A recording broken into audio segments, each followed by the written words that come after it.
Well, here we are again. Welcome to another Quarantine Cast with Brian, Cody, and Craig. Craig, he showed up. We started without you, Cody. I've been refreshing the page for like 10 minutes. I didn't see Oh, it. that's not true. Because it was 8:55 when I went to get my beer and go to the bathroom, and you were not here. I've been here for literally more than 10 minutes. Craig, I refreshed like twice, went to the bathroom, came back in. It said like you're in the waiting room. I didn't see you guys. I'll believe Cody. That's fine. What I'm disappointed about is that preview screen. We can't see each other during it. You and I had a plan, Noonan, to make fun of Cody for not being here. And then as soon as we start live, there he is. I'm so disappointed. I texted you as soon as I saw the countdown start because I was like, did you guys not see me? You can look at it. It was like 2 minutes ago.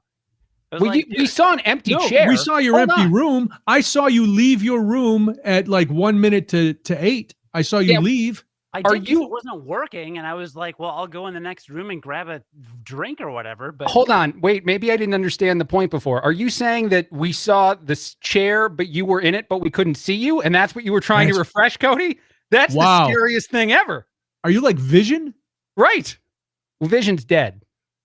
Which one? You haven't watched WandaVision, have you? I haven't seen. All the episodes. And you might not have seen the most recent one then, Noonan. I saw Friday nights. Friday of last week. Was that episode 3? 4? Where are we at? Was it the interruption episode? Pardon the interruption? Yes. Okay. Yeah. No, that I think it said that. Well, we're still going to figure it out. I think. There's a lot going on. Yeah. If you're a fan of the Marvel Universe, Cody, are you a fan of the Marvel Universe? Thank you, John. I thought it was a nice pour too. Who isn't a fan of the Marvel Universe? Communists? Just kidding. Communists. They actually edit whatever China wants them to. So everyone likes Marvel. Who, Marvel? China edits the Marvel Universe? Wait, you didn't know this? No. I have no idea if this is accurate. I don't believe. Yeah. South Park did an entire episode on it. Literally, like Marvel Studios has to run cuts by the Chinese government before they're allowed to release stuff in China, and they'll that part. That's not the same part. Everybody does that. Not just Marvel. China does that to everybody. They've cut things out. There was that movie, the Kim Jong-un movie, or Kim Jong-il, whoever it was. No, not The Conversation. I know what you mean. With Seth Rogen and That didn't play in North Korea, of course, and I think it got heavily edited in China. Yeah, they do that all the time. I'm still right. Marvel, like Disney does, like specific. They even like shoot extra scenes, so they have. But here they don't. China doesn't have any control over what we see here as far as the Marvel Cinematic Universe. I didn't say they did. Hold on. Your specificity. I'm shutting this down. Confusing. Shutting this whole thing down. We're starting over. This is crazy. All right. Crazy now. Count it down. No, forget it. Oh, okay. All right, Cody's not here yet, Craig. There he is. Can I say something real quick? You ruined this drink for me right before the show too, Noonan. Yeah, what are you drinking there, Craig? I'm drinking a Sol Mezcal with the Clamato, and you told me what Clamato is for the first time, and this is a lot like when I found out what a Caesar salad has in it, and now I don't eat those anymore. They don't all have anchovies. Are you sure? Most Caesar salads do not have anchovies. Even in the dressing? Correct. Okay. All right. Then maybe I'll go back to the Caesar salad. Betty told me what Caesar salads were made out of, and I stopped eating them. And this is going to be my last Clamato. I don't eat things from the ocean. I don't do it. How did you not know what Clamato was? I thought they made up a word. I thought they made up a word, Noonan. It has clam in the name. That's what I said to him, Cody. Right. You're absolutely right. It has clam in the name. And there's a picture that I'm pretty sure is that a clam? Yeah, I think so. Well, I see something spread open, but that's horrifying. But this is going to be the last one now that I know that there's actually clam in it. Yeah. I don't eat anything from the ocean. My wife likes to kid that I grew up across the street from the ocean, and I'm friends with all the fish. Like as a little kid, I became friends with fish. So that's why I don't eat them. I think they're gross. I think eating from the ocean is gross. I've peed in it a lot of times, Noonan. I've peed in the ocean so many times. Very hard to do. Yeah, but pee in the ocean? You don't cook the ocean food in urine. I don't know what you're saying. They were swimming in my urine for a while. I don't eat anything that swam in my urine. That's where I draw the line. It's really hard to pee in the ocean. Is it really? No, it's incredibly easy to pee in the ocean. Oh my God, it's the best. It's the best when you can do. I was snorkeling in Belize, and we were out for Stop your sentence. No, I'm not listening to any more of that sentence. I was snorkeling in Belize is not the same as peeing in the ocean. From like I'm just on the shore, like 2 feet into the ocean. No. I take a pee. All right, listen, Hot Take Jones. I'm going to back Cody up on this because snorkeling, you are out in the ocean. He's not snorkeling. I know. He's not taking a snorkeling lesson in the kiddie pool. On. He probably took a boat out to somewhere and he jumped off the boat. Stop it. I know literally he is peeing in the ocean. I'm aware that he and I are doing the same activity. Utterly different scenario. Me a couple feet off the shore and him snorkeling in Belize. These are very different scenarios. How? If you're peeing in the ocean, you're peeing in the ocean. Craig is just jealous that I went snorkeling in Belize. Correct. I'm getting that. That's wow. His is so much fancier than mine. I'm on the Jersey Shore. There's probably a beer bottle within a foot of me, and I'm. Are you peeing on Snooki or are you peeing in the ocean? Maybe.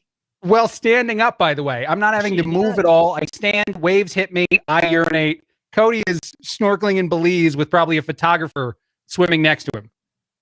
That would be weird if they took pictures of him while he was urinating in the ocean. I imagine they have to. So wait, you could let Cody finish now, Craig, that you've, lambasted him for having a life that's very highfalutin. By all accounts, Cody is. So are you telling us that you couldn't urinate in the ocean, Cody?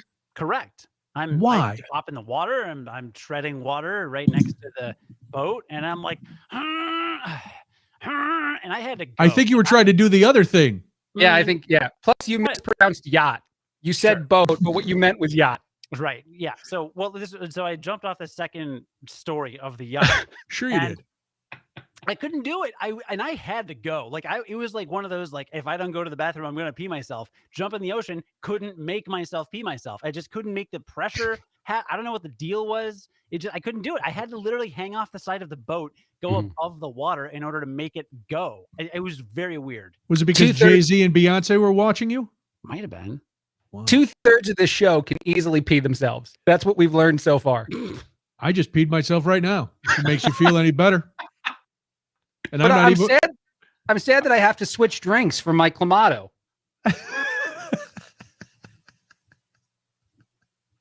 Oh, Craig Top is here, everybody. For those listening to the audio only podcast, Craig just chugged from an actual jug of water, like you'd find in a water cooler, like a water cooler jug. Noonan said, jug. Noonan said my drinks keep getting bigger, and I didn't want to disappoint. That's true. Hello to everybody in the chat. We are glad you are here. Craig is drinking copious amounts of water, which will facilitate him either exploding, becoming a hydrocephalic, or having to urinate during the program. So this is very exciting. I didn't know you were a chemist. Who? You? Talking about hydrocephalic? Hydrocephalus. Sure, that's when your head is gigantic. Isn't that what you can eat to cure COVID? I couldn't even see it with a straight face. Good try. What was the beer that you got complimented on your pouring? What are you drinking tonight, Cody the G? You know what? I haven't had anything other than a stout in for basically my whole life at this point. So I just, I had an Allagash. I've had this thing at Allagash for ever. I was like, you know what? I'll have a wheat beer. Allagash White's a nice beer. It is. It's a great beer. It's not really like a winter ale or anything, but I don't have anything heavier. Craig over here, not only do you are you such a not beer connoisseur that you don't even know what a wit beer is? You're drinking clam juice and you don't even know it's from the ocean. Nope. Didn't until tonight. And this is the last one. This is my first and last Clamato. Let me ask you this. If you drink your own pee, are you drinking something from the ocean? No, you're in a remake of Waterworld. I mean, I think that the answer to your question is location, location, location. If I'm in the ocean and I'm drinking my own pee, then yes. All right, I'm uncomfortable with that whole line of questioning. We can move on. We can move on to the next topic. Sure. I'm heading down south with tonight's beverage, an Abita Mardi Gras Bach. One of my favorite for the carnival season. Abita Mardi Gras Bach. It's a nice golden malty beer. It's delicious. So, hail Louisiana. And laissez les bon temps rouler. The French for you. Vous couchez avec toi. Ce soir. No. Oh, and Cody, just so you know how on brand your Wine Stop gift was, this is my bottle opener today. Nice. So there you go. Knew it. Can you guys hear me, by the way? We can. You can turn yourself up again. I'm quiet again. A little bit. I'm Are very you whispering so your lovely son does not hear you? No, it's good. I'm very loud in my headphones, but I know that I have to up the gain output on my DBX 286S microphone preamp. Hi, welcome to Nerd Talk. We've rebranded the show. Audio Nerd Talk. We're going to do some AMSR later. It's going to be very exciting. I can't. How many minutes are we Whatever. into this show? How many minutes are we into this show? How many minutes are we into the show? How have we not talked about the fact that you've gotten a vaccine? Well, because we haven't gotten to anything that any of us have on our list yet. All right. I have to know, Noonan. You've been you had vaccinated, props. correct? You had your props that you needed to get out. We had to hear another. We had to hear another crazy food take from you. How you don't eat anything from the ocean because you've peed in the ocean before. So I don't know why that's a crazy take. We get around to things. You know. But yes, but I the do. Vaccine. That's very important. It's a big story for me. Anyway, I'm in Group 1B because of my work with the schools. So because of that, I was in 1B. And a week or so ago, I got an email from the district saying, "Hey, there's Betty. Hi, Betty. Hi, guys. How are you?" Hi. We're totally interrupting a Noonan story. No, that's all right. That's Sorry. a story that Craig demanded I tell right now. Right, That's the funniest part. Craig demands I tell it, and then immediately when I start, it decides, I've heard 2 words of this story. It's not that fascinating. She burst in the door. Sorry, go ahead, Noonan. You were saying? I was happy to see her, to be honest. It's very nice to see Betty. How's she doing at your Chicago location? She's great. She's doing very great. Very she happy. Enjoying the snow? Yeah. Yeah. She's a big Nobody's fan. enjoying the snow. Nope. Did she ever tell you guys the first time it snowed on her when she moved to Chicago, she thought it was just construction paper? Was it? She had no idea. She had never experienced snow. So the first time it happened, she was waiting for a bus and she thought someone was just like cutting up construction paper. Hey, I'm in a ticker tape parade. I must have won the Stanley Cup. It took her like 20 full minutes to be like, no, wait, this is the thing I've read about on the internet. I've seen pictures of this. This is horrifying. Anyway, vaccinated. Was any of it construction paper? No, not that I'm aware question. of. That is a good question. What if she was on a movie set? What if The Dark Knight was filming? Yeah. And Betty got caught like in the middle of a snow scene. And it was soap flakes or corn nuts or whatever the hell they use for. Now that would ruin the story. If she was correct, I would feel like it's less cute. Oh, if it was some sort of it's such an adorable story for her to tell. I enjoy it every time she tells it to people that don't know it. I don't know why. It's a beautiful story. Right. Maureen is saying you're a little low, Cody. I think she means your mood, not your volume. I turned up. No, my mood is hot. I'm coming in hot. Are you? Wow. It's exciting. I always enjoy when you come in hot. Because you're sure to alienate and anger many people, which is always fun to hear. I have not alienated a single person yet tonight. Okay. I know. And we're, 15, 20 minutes in. Yeah. Craig is the one coming in with the best. All of your food. Craig, I love you as a radio host, and you're very good and entertaining. Okay. But this is not going well. Every food take you've ever had is the worst one. They're very bad. They're very bad. Drinks, food, anything involving your mouth. Wow. Okay. That's what Can I get said. the wife back to say that that's not true? Should I get the missus? I rarely give people career advice, but Craig, do not apply for Steve Dolinsky's Hungry Hound opening. You are, it's maybe people would watch it because they hate my take so much. That's good TV for about a week. You never people know. just grow tired of it. Yeah. Look, Food Channel, I'm willing to try if you are. Food Network? Whatever it is. Mad Takes with Craig Collins. I know people there. I can hook you up, but I'm not going to. Okay. Food that I peed on. Brian has been vaccinated. I do actually want that story. I don't think you do. Who are you going to bring in next? Nobody. An iguana? What are you going to get something out of a tank? I'm going to have Betty sip the giant water thing. I'm just going to have to do more. Oh, more props is always good. Yeah. I'm going to do the rest of the show with an arrow through my head like Steve Martin. I hope so. That'll be fun. All right. So I get the notification from, and I told Cody last week after you left, we talked about it a little bit because I did when I finally, it took me a few days to finally get through, and I was willing to go anywhere in the county with one of their sites to get vaccinated. found a spot out by my mom's. And then once I had my appointment, I called my mom and I said, do you want me to try to get you one? Because she's in the group. Excuse me. And she hemmed and hawed. Oh, I don't know. Maybe I wait for my doctor to call. And I was like, well, have they called? No, they haven't called. I said, all right, do you want me to try to get you an appointment? Yes. Now, Craig, I know you will appreciate the fact that I went to a million different sites trying to get this appointment. This was not a one-shot deal. Good. I was relentless. I was like a dog with a bone because I was hoping to up my stock to cement myself as the no questions asked favorite son. Mm-hmm. Because if I get my mom an appointment that will potentially save her life, none of them can best me. Yeah. No. None of them. So it took me a couple days, but somehow, as I was sitting up here last week, refreshing, an appointment pops up 20 minutes after my appointment at the same place. And I'm like, oh my God. So I get my mom an appointment too. Now I feel better. I don't feel as guilty that I'm getting a vaccine because I got my mom a vaccine as well. So we were supposed to go Saturday at 4:00. And I had an appointment Saturday morning. I'm on my little Zoom deal, and I see a call come in from a number that I don't know. So I let it go. Another call comes in immediately from that same number. I'm like, I don't know who this is. My mom texts me like 3 minutes later. Call Cook County. They need us to come in early. And I'm like, oh boy. Now that's a text. So I don't know if that was her tone when she typed it, but in my head, that's exactly what. So I tell the guy I'm on the appointment with, I said, listen, give me 5 minutes. I got to do this. I call, I try calling the place, and it's like anywhere else when you call a doctor's office. If you want English, press 1, the whole thing. Then I get on hold and I'm waiting, and they're like, nobody's here on Saturday. You can leave a message. All right, leave a message.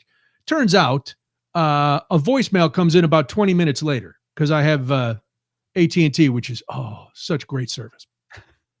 So it's basically the woman from the center saying, listen, with all the snow, we're getting some cancellations. So if you can come in before noon, that's great. If you can't make it before noon, you can come in anytime between 1 and 2. And I'm like, that's perfect. So I text my mom, I'm leaving the house. I'll be there. We'll be there at 1:00. So we get to the Cook County or the Cottage Grove Health Center in Ford Heights, right across from the Ford plant. I haven't been to Ford Heights in a long time. This was a very nice facility. You know that I tend to judge people harshly. That's what I do. No. Yeah.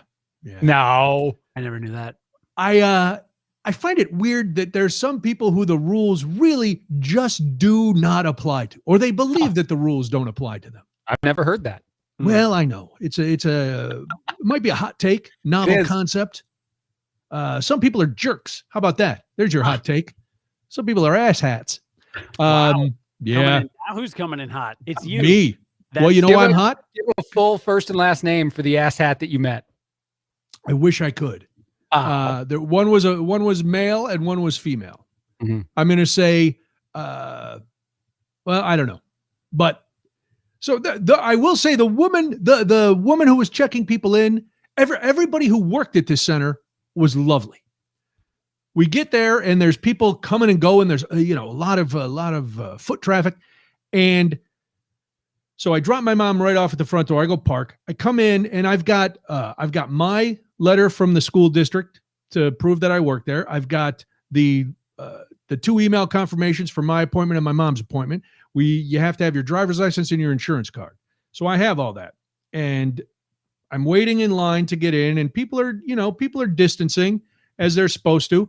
Some people are being sent back out to their car, which I didn't understand until I got in. I said to the woman, she finally waved us in. Hi, Brian Noonan, and told her my mom's name. We get, and she, before I said anything else, she goes, "Oh, you got my message." I was like, "Yeah, I did. So thank you. Do you need any of this paperwork?" "No, that's okay. Here, just sign. What's your mom's birthday? What's your birthday? Sign this. Here, we'll put the papers in the pile." And what they had done is they had taken the waiting room and really been good about where you were going to sit. And that's why some people were being sent out to their cars, because there wasn't a place for them to sit that was 6 feet apart.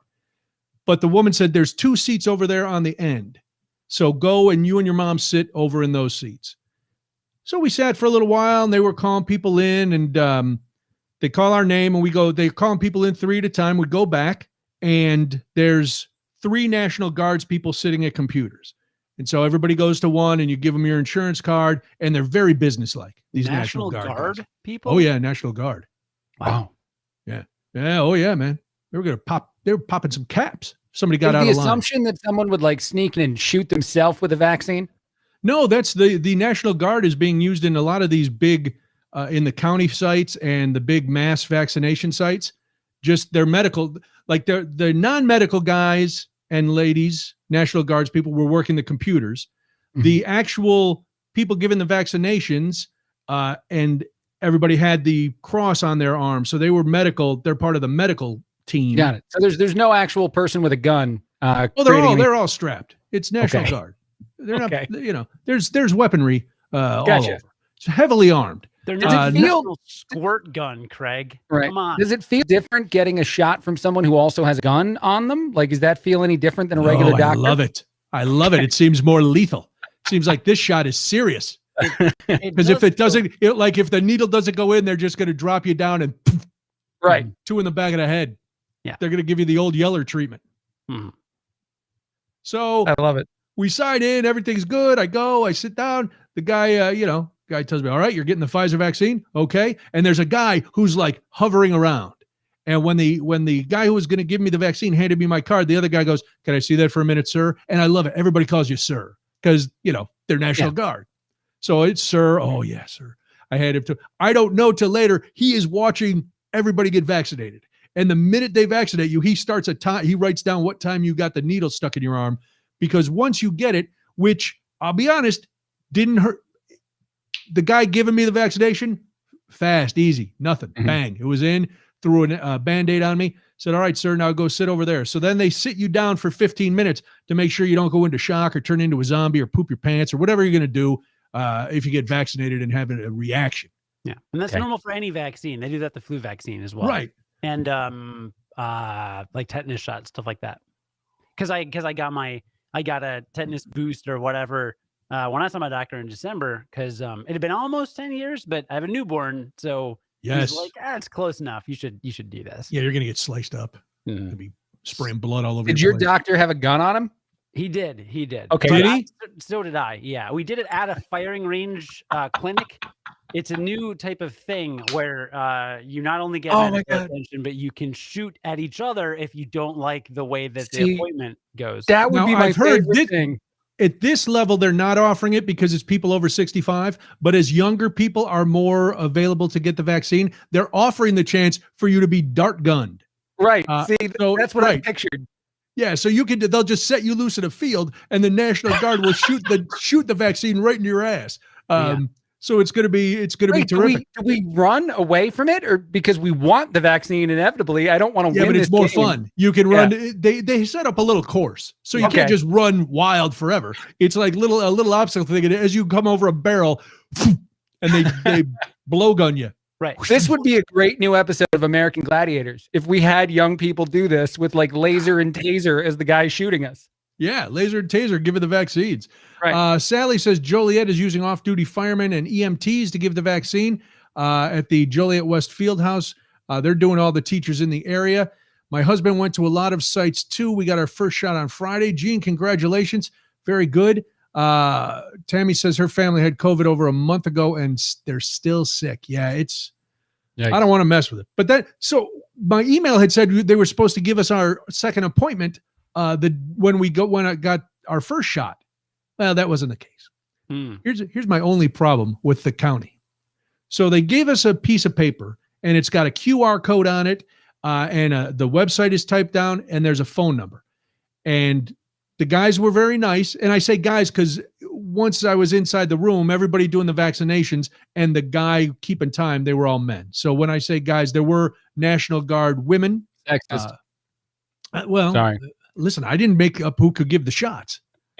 I would have rather a lady with a gun. That would have been even more erotic. Why don't you give me a shot and your phone number? That would be fantastic. Wow. I'm going to be vaccinated pretty soon. How's that make you feel? It was just the guys' use of the word guys. The rest of it was not. Oh, until I started explaining. Right. Uniform. Then it got real sexist, real fast. So I asked the guy, what's going on? He said, all right, well, here's the deal. Last week, everybody was able to get their second appointment right away, but they're changing up the website. So it's probably going to be an issue. If you don't see new appointments come up within 72 hours, then you can call.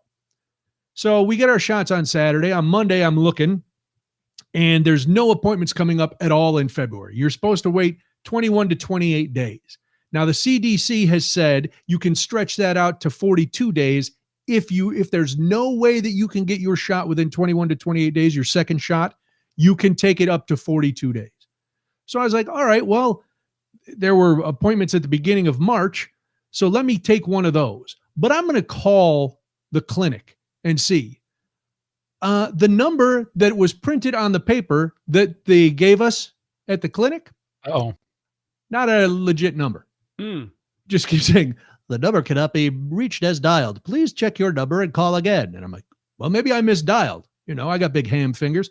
Let me dial this about 8 more times, all with the same result. So if you're somebody who doesn't have a QR reader on your phone, or you're not computer savvy and you're thinking, well, I'll just call. That's how I'll get my appointment. Oh, you're SOL. But the QR reader thing, Cody, is this doesn't every camera on a smartphone convert QR codes? You just need an app. Yeah. Yeah, you need the app. No, can't you just do it with I think with iPhone, you can just do it with the camera. Maybe with iPhone, but there's free apps for Android and iOS at on the stores. Yeah, my iPhone says use a QR reader. Oh, because I hit it with the camera by mistake, and then I have an app on there because a couple of breweries that I frequent, you need the QR code. You need the QR code to see the menu. But anyway, so I make this appointment for the 6th of March, which is 5 weeks from our original thing, and I'm like, well, and I tell my mom that, and she immediately starts to panic. And I read to her directly from the CDC website explaining the 6 weeks. And she's like, well, what about these other places? I said, Ma, all right, I'll keep trying. So I can't just be satisfied that I have an appointment. I got to keep going on these websites and looking and looking and looking. They open some more appointments. I end up getting one for the 27th of February, 28 days exactly from when we got our first shot. So I will get my second vaccine, and my mom will get her second vaccine on the 28th. And nothing, no problems. A little soreness later in the night, just right by the injection site, but no fever, no rash, no nothing. And and that was that. But there were people who were complaining. There was one woman who kept coming in and going, there's people who are walking out. They came in after me and they're walking out. And I'm like, yeah, they're going out to their car. Well, I don't want to, I'm not saying this. I'm just listening. And then some guy, I'm sitting there with my mom. We're waiting our 15 minutes. And the guy was funny because he walks over to one lady and goes, Mrs. Jones? Yes. He goes, how do you feel? I feel great. You have 40 seconds. And then he walks away. And he comes over to me and he's like, Mr. Noonan, how do you feel? I feel great. All right, you can go. Mrs. Noonan, how do you feel? I feel great. No, you can't. You got to sit there. You got a few more minutes. Wow. But this guy starts like grilling me. Where do you live? How'd you get an appointment? And I'm like, wow, it's cool to look this young, that everybody knows I'm not 65 or older. But I said, you know how I got this? Because I jumped in line because I'm very important. And I didn't have to wait like the rest of you yahoos. No, I didn't. I mumbled something about, I'll work with the schools. I talked to my grandmother, who's in her late 80s, and she is living in Indiana. She's going to get a vaccine very soon. Her doctor set her up. She doesn't want it.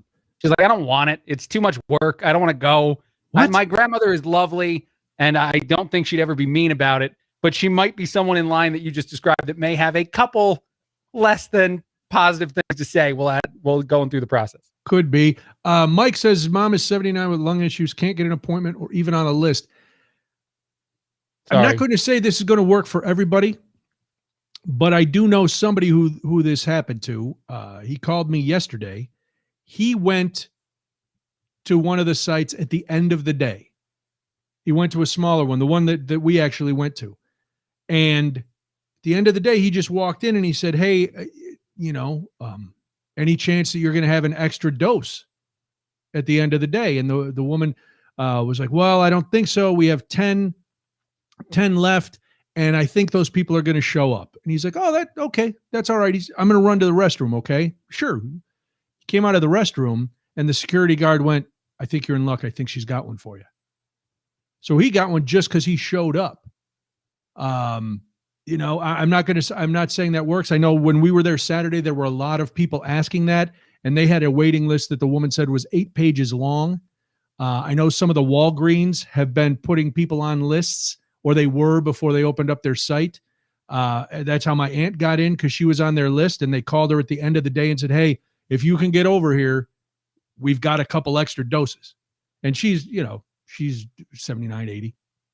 But and can I just impress upon our viewers, like, just to reiterate what I said last week, please don't be upset if you hear about a person that's younger or healthy or whatever getting a vaccine. Every vaccine that goes out, every vaccine that gets put into a person makes the entire community safer, right, and brings us closer to herd immunity.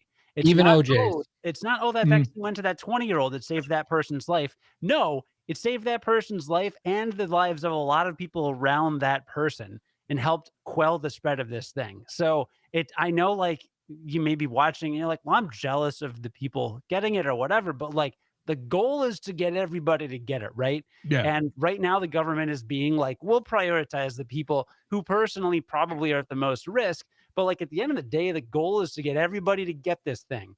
So, I guess I don't want people to be like upset if they hear that somebody else got it, but because it does. Well, I heard that a lot of teachers were there Saturday, because you kind of hear people talking. A lot of teachers, and that's a group that needs to be vaccinated. A district in Villa Park, they had a big thing, got all of the teachers vaccinated. Yesterday, the Frankfurt School District got all the teachers vaccinated. And so, going through the county, and now with Triton opening up and Tinley Park having a major, a big major vaccination center, and Walgreens and CVS and Jewel and all the other county places and medical groups. And there is more vaccine coming, thank goodness. It should move along a little quicker, I hope. And that, all I can say for people is you've got to know that it's going to take some time, and be ready to accept that appointment. The minute, because I thought I had a bunch, and by the time I clicked through, they were gone. So if you go on Cook County, look up Cook County Board of Health, you can register. They'll tell you what group you're in. They'll send you emails for when your group is coming. There's a lot of ways to do it. And it takes patience. And I was so excited that I was able to get one for my mom. I'm happy that I got one for myself. I'm not going to lie. Because now I have to set my sights on Debbie. She's not until 1C. So, we gotta do it. But I'm also considering donating blood just to get the free antibody test. Oh, is that right? That's a thing. No. Like, I don't know if it's everywhere, but I have had a number of friends that have given blood, and they automatically run a COVID antibody test on it, which would tell you if you have the antibodies to protect it. Really? Which means maybe you had it, maybe you had it and you fought it off, you were asymptomatic.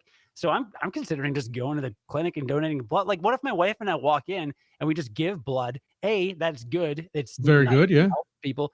B, then they're like, oh yeah, you both have the antibodies. You can't get COVID or whatever. It's like, all right, hit the jackpot. So everybody go give blood. Yeah. Isn't that a misunderstanding, though? The antibodies only work for a few months. Oh, is that right? Isn't it like 3 months? I'm not saying it makes you immune forever, right? Like, okay. There's not. I just wanted to press upon anyone that's listening that even if you did test positive for antibodies, you aren't necessarily immune for life. Right. That is the kind of thing you'd have to keep. You still got to get vaccinated. Yes. Everybody's got to get vaccinated. No, we still want the vaccines, but it can maybe quell some fears in the near term. Sure. Oh, maybe I can go see. I'm really glad you clarified. Tom in the chat said my sister got it with a Red Cross blood donation, and I'm like, oh my god, what does it mean? So fortunately, antibody. clarified into the antibody test. Thank you for that. Yeah, good. You know it. There was a recent study that said we have something like 50% more cases than we believe we have, that like 75% of people are asymptomatic. Did you guys see this or no? Yes, I have seen that. I also got in a beef with a lady today an old lady who told me and that was part of her bone of contention. Well, I've been vaccinated. And I'm at my mom's today digging a trench for the dogs to poop in. This is a whole other story. But at the end of my chores, my mom was like, do you want to get lunch? I said, all right, where do you want to get it? So she tells me this place.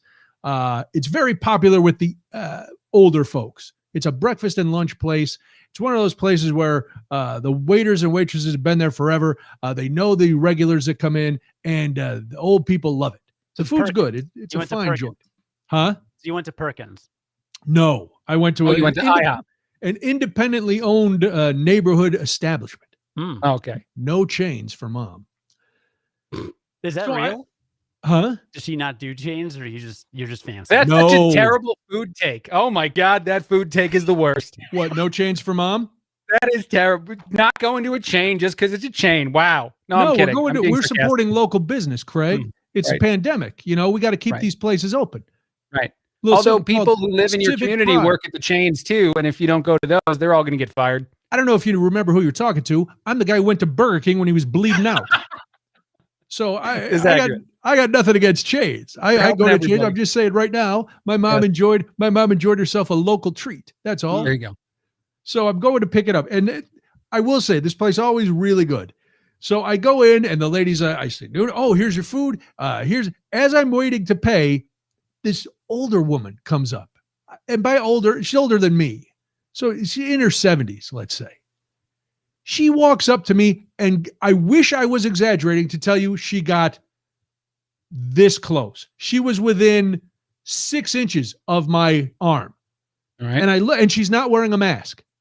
And I look at her, and I take a big step to my left, at which point she walks right behind me and like gets in line. There's no line, but she gets in line behind me, right on top of me. Now, the woman who's ringing me up is looking at me and looking at this woman. And I turned, and if I'm not going to lie about this. So when I tell you how and what I said, this is exactly the words that came out of my mouth. Excuse me, ma'am, could you step back a little bit? That exact tone, those exact words.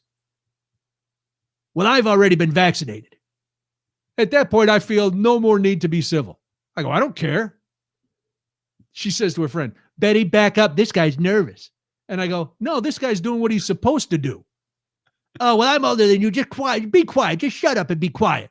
And I'm like, why don't you think about somebody other than yourself, as I grab my food and walk out the door? And I was steaming. And I get to my mom's, and to add insult to injury, they gave us the wrong order. Like, God damn it, now I got to go back. Judge's ruling, could you throw like one food product at her and have that be okay? Like a person who's just one. Like no, that's the police. Then the police. No, like let's say a fry, not an injury. If you don't injure her at all. No, that's assault. Really? Yeah, you can't. No, you can't. Fling a fry? I can't. There's no salt on the fry. Good point. Oh, no. Good point.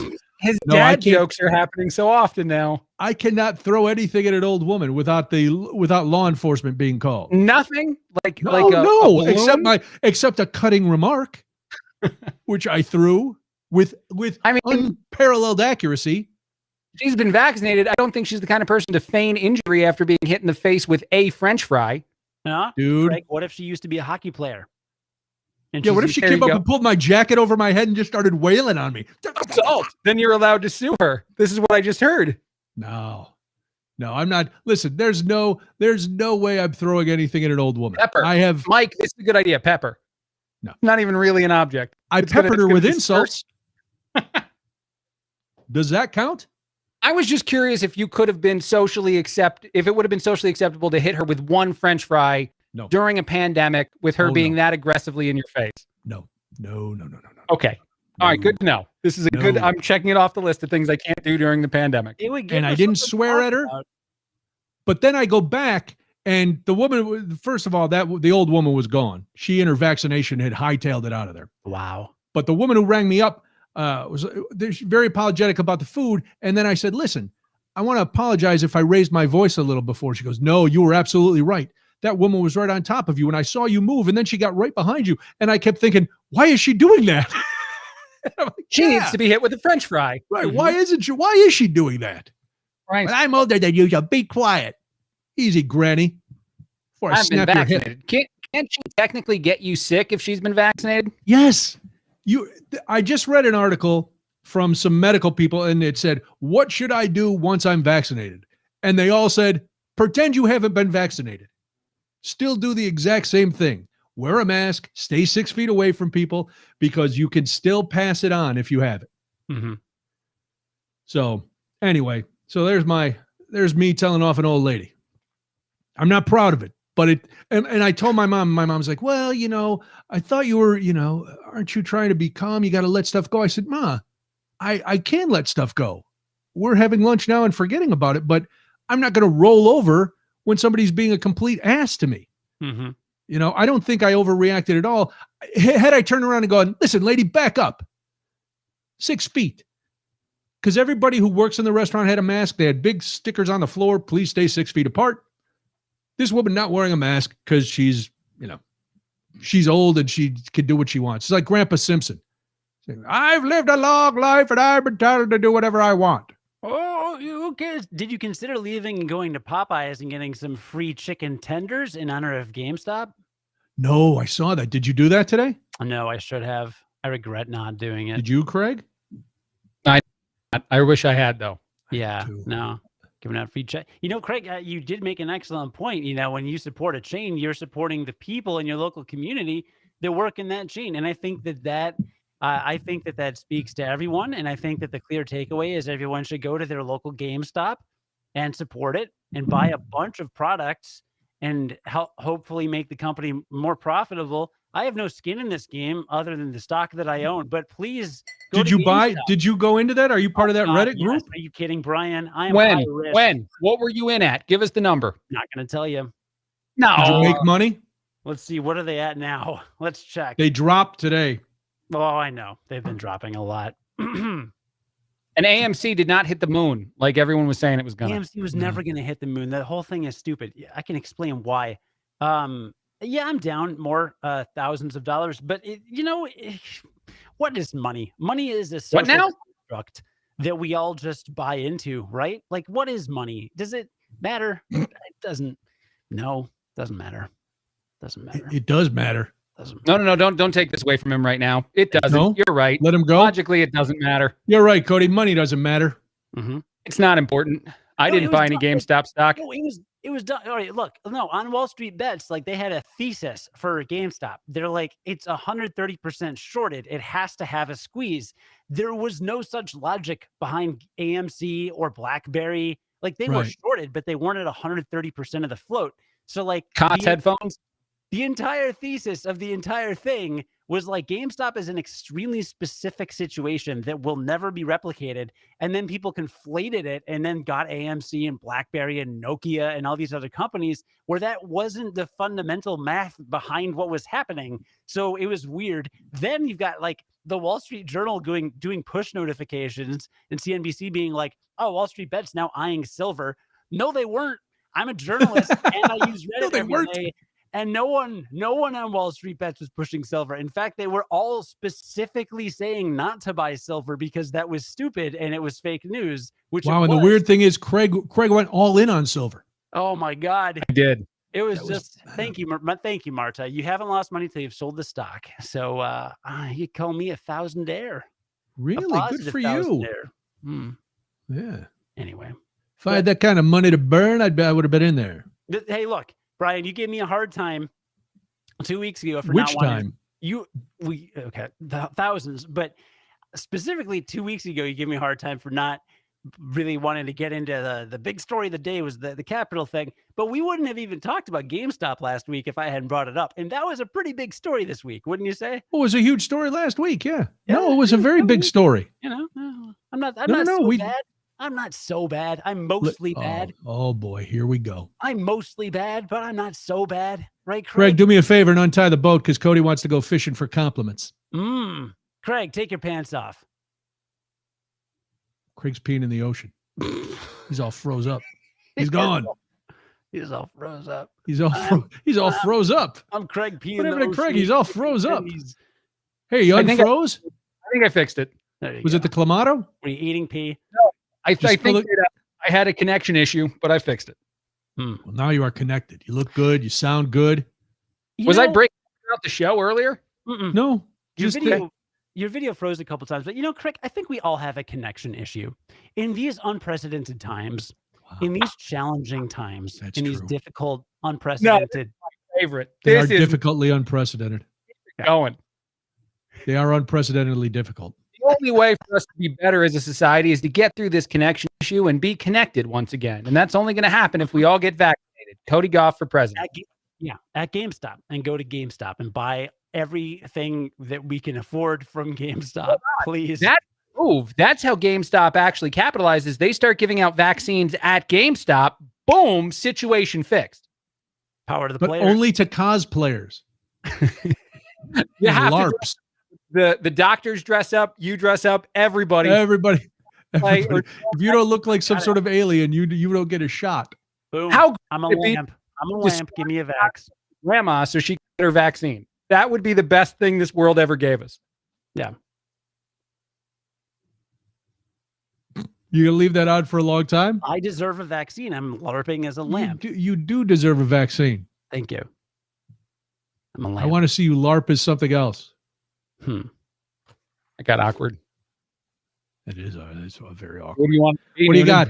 All right, boys. What do you want to? What's on your list? I've been monopolizing with my hugely successful vaccine story. No, I have a sword. Do we want to talk about the lady who yelled at LeBron James? Courtside Karen? Yeah. Okay.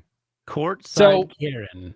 So she wants to be I'm gonna bet all my GameStop stock that Cody doesn't know what this is. Oh, I know all about Courtside Karen.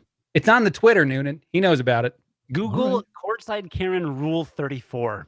You'll be very surprised. No, do not do that. No one do that. No one ever Google anything with Rule 34. Anytime Cody says Google this plus Rule 34, never listen.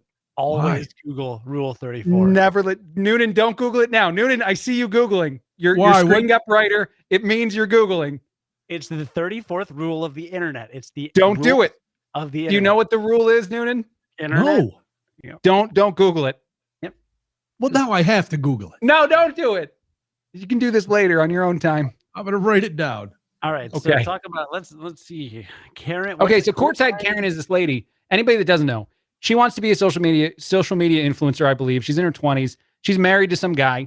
The guy is obviously fancy enough, or she's fancy enough, or both of them to have fancy tickets. And I guess the guy was yelling at LeBron, and maybe there was some sort of back and forth.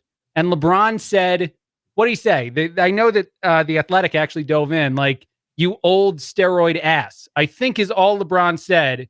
And Courtside Karen claimed that it was several terrible, vulgar things. And so she went nuts. She went crazy, screaming and yelling, and got thrown out of an NBA game. That would be the most disappointing moment. I remember I had a girlfriend in college that made me move from courtside at a Notre Dame basketball game, which I had student tickets. And if you showed up early enough, you could get to the front row. And this was the game that they upset. I think it was Stanford or somebody. This was a significant win. UCLA, somebody. And my girlfriend made me move up to like the 57th row because she showed up at halftime. That was disappointing, but it wasn't getting thrown out of an NBA game because you got yelled at LeBron James and he made your like girlfriend mad. This was crazy. And can you imagine being the first people thrown out of a game in the COVID era? Oh, no. They're barely letting anybody into the stadium, and you're the first idiot that gets thrown out. She has finally apologized. Her initial video was supporting herself and saying that it was ridiculous that she got thrown out. LeBron actually said he didn't think that throwing out was needed. He didn't think that they should have been ejected from the game, but it doesn't matter. It happened. And she has since apologized for her actions. Well, the thing with only having, 18 people in the stadium is they can hear everything. And these people, Courtside Karen was, she was very excited because she's, I'm wealthy enough to have courtside seats and blah, blah, blah. And I'm going to stand up for the man I love. And I'm like, oh, no, that's a psycho right there. Because anytime you got a woman like that, she's going to get you in more trouble, really, than she's worth. Because I think we can all agree that crazy ladies can sometimes be fun and exciting. Would you gentlemen agree with that? Yes. No. Make you move up to the 56th row at a Notre Dame game, which is very disappointing, but otherwise they're fun. But there's a payoff for that. Right. But sometimes that payoff, that wears thin after you have to get in a fight with somebody because she gets mouthy at a bar after she had a couple highballs, and or she's yelling at LeBron James that she's going to kick his ass. And I'm like, really? Yep. You're about 3'8", and LeBron James is arguably one of the most in shape, well-conditioned athletes that we have ever witnessed in our lifetimes. But you're going to kick his ass and call him a biatch. Do you think he goes to the gym? I don't think so. I don't think genetics and diet. Yeah. She did flick him off too. She gave him the finger as she was being escorted out of the arena, which I thought was amazing. Commitment is amazing. And I liked that she gave him a finger that was like 3 times the length of a normal finger because she had on those gigantic Lee press-on nails. Okay. How awkward is it? I thought her picture had a filter on it when I saw it on Instagram. It was not. It was her real face. Her real face looked like it had a filter on it. She is in her 20s, by the way, Diane. She actually is 26, I think. But she has had work done, yes. Oh, a little bit of work. Just a bit. A couple things. Allegedly. Yeah. I guess she's allegedly 26. I don't know if anyone's seen the birth certificate. Yeah. I heard she wasn't born here. Producer Dan asks, don't go down that road. Producer Dan asks how Jordan would have handled that. Do you think Jordan would have been as angry as LeBron got and he would have had fans thrown out or no? Jordan would have just sat on the floor till she was gone. Well, I thought it was really interesting that LeBron said he wants the fan interaction. He needs it. Almost connected to the idea that it would have fueled him to have a screaming match with fans. I think Jordan would have been the same way. Well, he was yelling at the dude. Right. He and the guy were into it, and that's fine. He hadn't yelled at the woman till she started yelling stuff at him. Can we give Courtside Karen a tiny kudos? Because she wanted to drop the N-bomb at some point during her tirade. Wow, maybe. You know it. You know she did. I don't know anything when we go into those worlds. I am sure. I will. All right. I am allegedly positive that if given this, so I'm saying she didn't. So I'm giving her kudos. Good for you, Courtside Karen. You could still be a psycho, but a non-racist psycho. Right. At least not a confirmed racist psycho. Right. Exactly. So there you go. Yeah. No, she's a heck of a story this week, which has been very, very interesting. If you want more things that we've prepared for the show, Noonan, I have some other ones. I have a lot of Valentine's Day things. Do you guys have Valentine's Day plans of any kind or no? I will be elsewhere on Valentine's Day. Okay. What are you going to do, Cody? You cooking a meal? What are you going to do for your lady, Cody? Ooh. First Valentine's Day as a new mom. No. Bubble bath? Yes, it is. He was right about that. No. You're not doing anything? You can go to Walgreens, get some Russell Stovers in a red heart box? Might buy some chocolate. Damn it, do that. Good to see you putting that thought into it. Her birthday is 10 days after Valentine's Day, and I have plans for the weekend after Valentine's Day. Restaurants are opening now. There's a chance you can do that sort of thing. I have a baby, Craig. He's 5 months old today, actually. I wouldn't take the baby to the restaurant. You can have maybe not for a romantic night. Where are we going to put the baby? A babysitter is a thing. There's people. Some of them are family members. Usually, they watch babies from time to time. No, 5. Okay. No. You're not willing to eat inside yet, are you? No. Okay.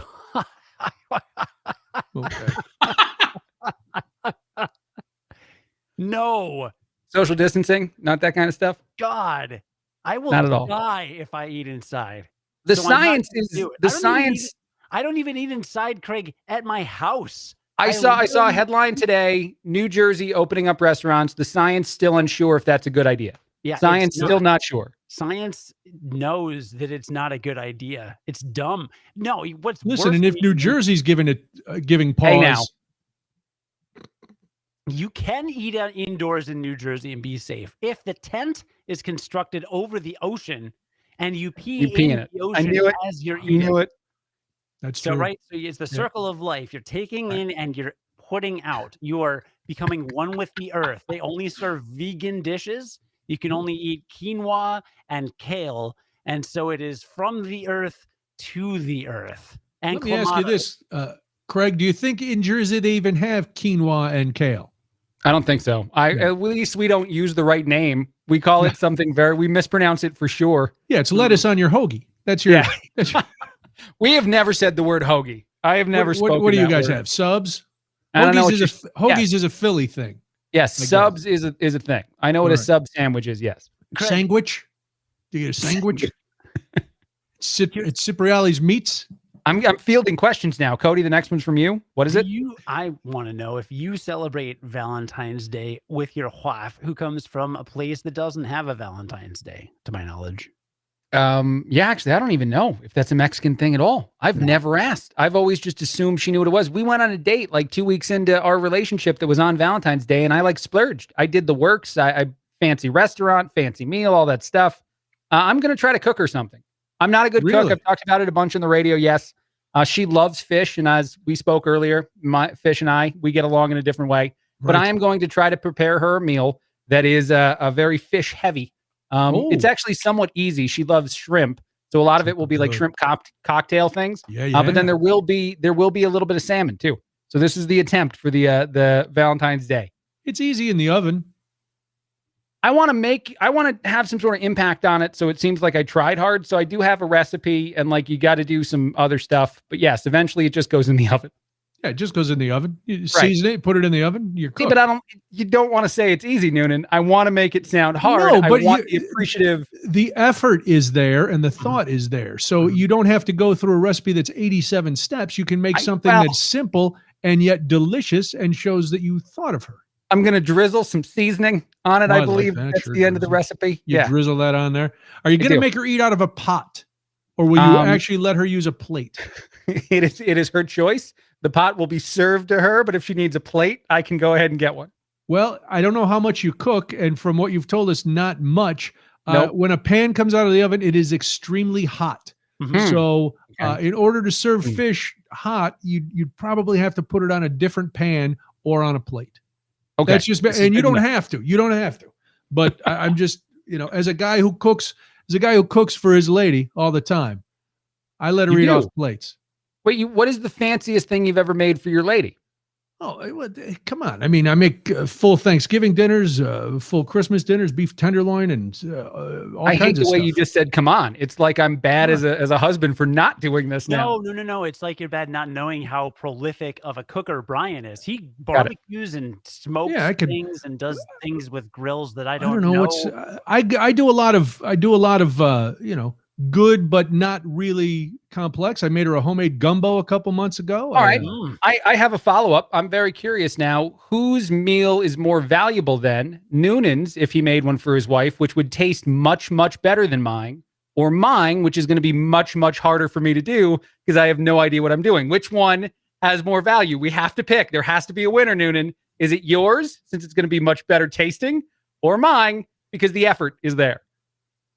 I'm going to give you the effort, but I'm also saying that you're overshooting. You're making this too hard on yourself, because if you cook any meal with things that Betty likes, she's going to appreciate them, and the effort will be there. You want to prove it to yourself that you did this really hard thing, and setting yourself up that potential failure is okay because you don't know how to do it, instead of trying something that is a little bit easier, which will be successful. I said that I'm doing the shrimp cocktail and then the salmon, and the shrimp cocktail I've made before. That is very, very easy. You grill the shrimp, you put it in a cocktail, you hand it to a human. So that part is safe no matter what. I think that she will enjoy that part of the process. Shrimps are easy. The entree. Yeah. The entree is hard. Yeah. I don't cook a lot of fish. The ones I don't know. What about you, Cody? I have an expert piece of advice, Craig. Okay. Wow. He's reading something. This isn't his advice. It's not his advice. Here's the thing that you need to know about. Can you credit the author? About women. The guy women really want is perfectly willing to spank their fanny every once in a while, playfully, of course, especially in bed. Now, the typical woman would rather die than admit this is the stuff of keepers. She may even find the idea offensive until she finds a man who does it. Trust me on this one. Unquote. Men are pigs. author of Men Are Pigs, and that's a good thing. You know what's going to be handy? You're going to need that spatula when you take the salmon off the pan. It's going to be nice and warm for her boot hair. Yes, that is. I'm not going to comment. Slappy. I'm not commenting. I can't make my wife mad via the YouTube show before I actually make her the meal. Spanky. Look, nope. See, I'm not a part of this. New viewers is a callback to last week. I explained a very weird book that I received in the mail from a press person.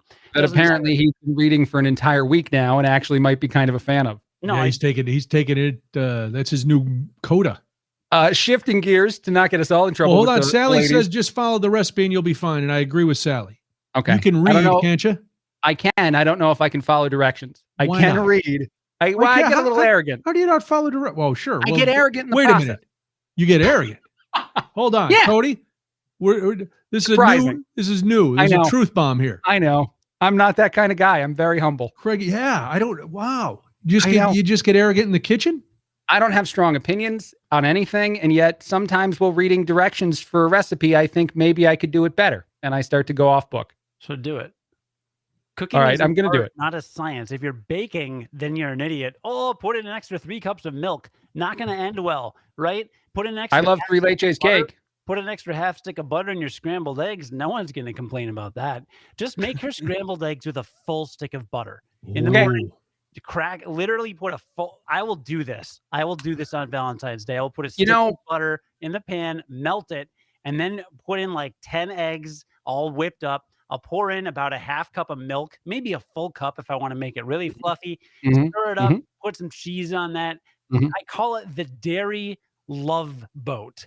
Yeah. It is a Valentine's. Sounds delicious. It is a Valentine's Day special. We will put the recipe for that Cody just went through very quickly up on the Facebook page, so you can get that. It's a Southern recipe. You only serve it with sweet tea, which is 50% sugar, 50% water, 1% tea leaves.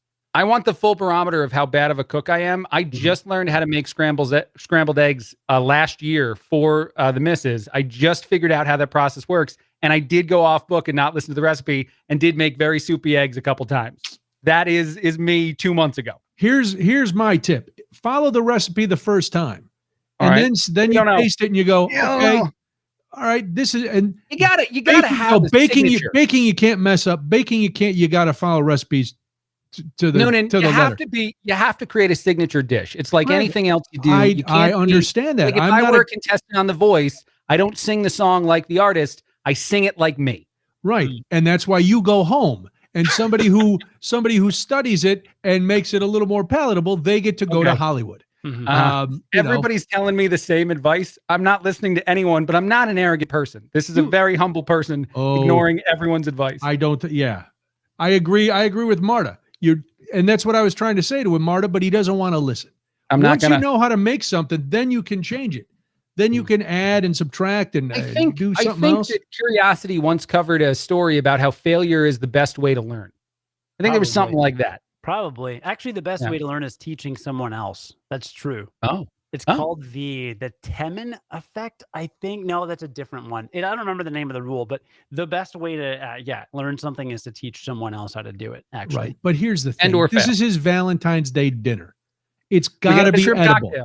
We have the base product and then the effort comes in with the salmon that's going to go rogue. Marta does blast your analogy that you have to know how to sing beforehand. So when you go on The Voice, you know how to sing, and then you can change it up. It's just like what we're telling you. But listen, you're going to do what you want. I've written it down. You're going to give Betty. You're going to give Betty some food poisoning for Valentine's Day. It's going to be explosive diarrhea. It's going to be fun. You're going to get worms from undercooked fish. It's going to be great. It's going to be fun. By the way, I want to mention one other thing now, since we're talking about my cooking. I was a cook at Applebee's. I don't know if I've mentioned it before. In college, I was hired to cook at an Applebee's, and I still know very little about cooking. You were America's favorite neighbor? I was one of them. I was on the flat top. I did the flat top stuff in the middle, which shrimp was a big thing on the flat top. So I did those, but they were all pre-seasoned. I just flipped them on. And then actually, to be totally honest, there was an older Mexican woman who would finish my cooking for me. So like I would put it on the flat top and she'd take it off when it was ready. So you're going to start this and make Betty finish? Right. That would be on point. She's a younger Mexican woman. Things. All right. Yeah. She probably will get involved when she sees me break some things. The funniest part of this is going to be when you agonize over this meal and then you present it to her and then you say, "Hey, here's a meal," and then she looks at you and she's like, "Why are you doing this?" Because she doesn't know what Valentine's Day is. She does. She knows what it is. Oh, okay. We've celebrated it several times. I never thought to ask her if she knew about it before me. I've never thought of that. That would have been great. Well, then we could go back to the rest of your life when you didn't know about it. Roger wants to know if you followed the recipes at Applebee's. Again, the recipes were very interesting at Applebee's because they were pre-made by other members of staff. Right. I would put them on the flat top, and then this other woman would take them off. That's literally I did that job for like 6 months, and I never took any items off. And whenever I did, they'd inevitably get set back, and then like someone would microwave it and send it back out. But I had a job for 6 months doing that. With that description, I'm hard pressed to agree that you were a cook. You were a food placer. You placed food on a flat top. They hired a cook. I went in to apply for a waiter job, and they're like, "Well, we don't have any waiter positions. Would you like to cook?" And I told, I will not joke. I shit you not is what I would say in this situation. I apologize for the, but I looked her in the eyes and I said, "I don't think I'm good at cooking anything." She goes, "You're hired. We'll take you." Hey, it's Applebee's. Come on in. Right. It'll be fine. We'll figure it out. Yeah. Now, Marta says, how about you cook dinner tomorrow and the next day and the next day? Don't save it up. Practice.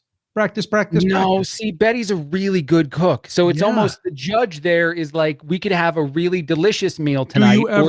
Start learning. Do you ever sit in there and watch her and ask her questions and show interest in your wife? Or do you make her serve you and you just sit out there like the Lord of the castle and demand that she brings you food? Craig, here's what you do. I demand nothing. She is the boss. She'll hit me with a shoe if I do so, but she likes cooking. I think, Noonan, you probably like it more than the missus. I do. I enjoy it. It's easy then. It's a win-win for all involved because every night when we decide what to eat, or even for every other meal, she looks at the kitchen, I look at the kitchen, and she wants to go there, and I do not. And so that's how it works. Craig, play to your strengths then.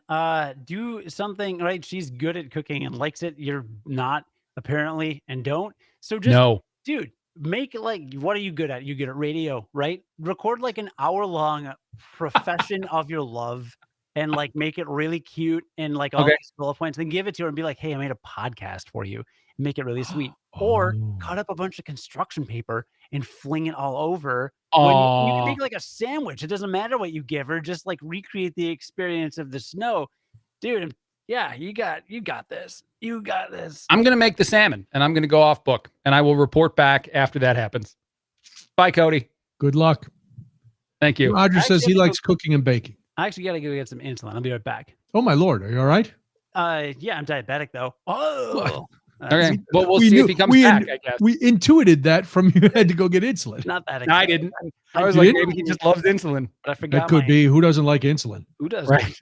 I love it. You never know how much you like it till your pancreas is worthless. I was going to say, I love it so much, my pancreas does it for me. For all I knew at the start of the show, Clamato could have been insulin until you explained to me what Clamato actually was. Yeah, Clamato. I had never heard of it until friends of mine who were from Wisconsin we were having a football party and they were making Bloody Marys with Clamato. Now I've never heard of I had never heard of Clamato. And yeah. I've never used it. No, I've never used it since. Okay. So the opposite. I wanted to say this to you, Noonan. Yes. Oh, go ahead. No, please. Bruce Lee not Bruce Lee, obviously he can't be, but Kareem Abdul-Jabbar recently said that Bruce Lee would be a huge fan of Cobra Kai if he were around now to see the show and maybe be in it. Bruce Lee, to me, I know it's odd, that would have been the most amazing thing to put into Cobra Kai, is a legitimate karate human. So I think if we can't get Bruce Lee, obviously he's no longer with us, I think Jackie Chan has to be in this TV show or, I don't know, name your favorite karate famous movie star human, and we need that person in the next season of Cobra Kai. First of all, I don't even know if we need another season of Cobra Kai. This last one was ridiculous. No. It was ridiculous. We're going to have one more. They can have one more season, but that's got to be it.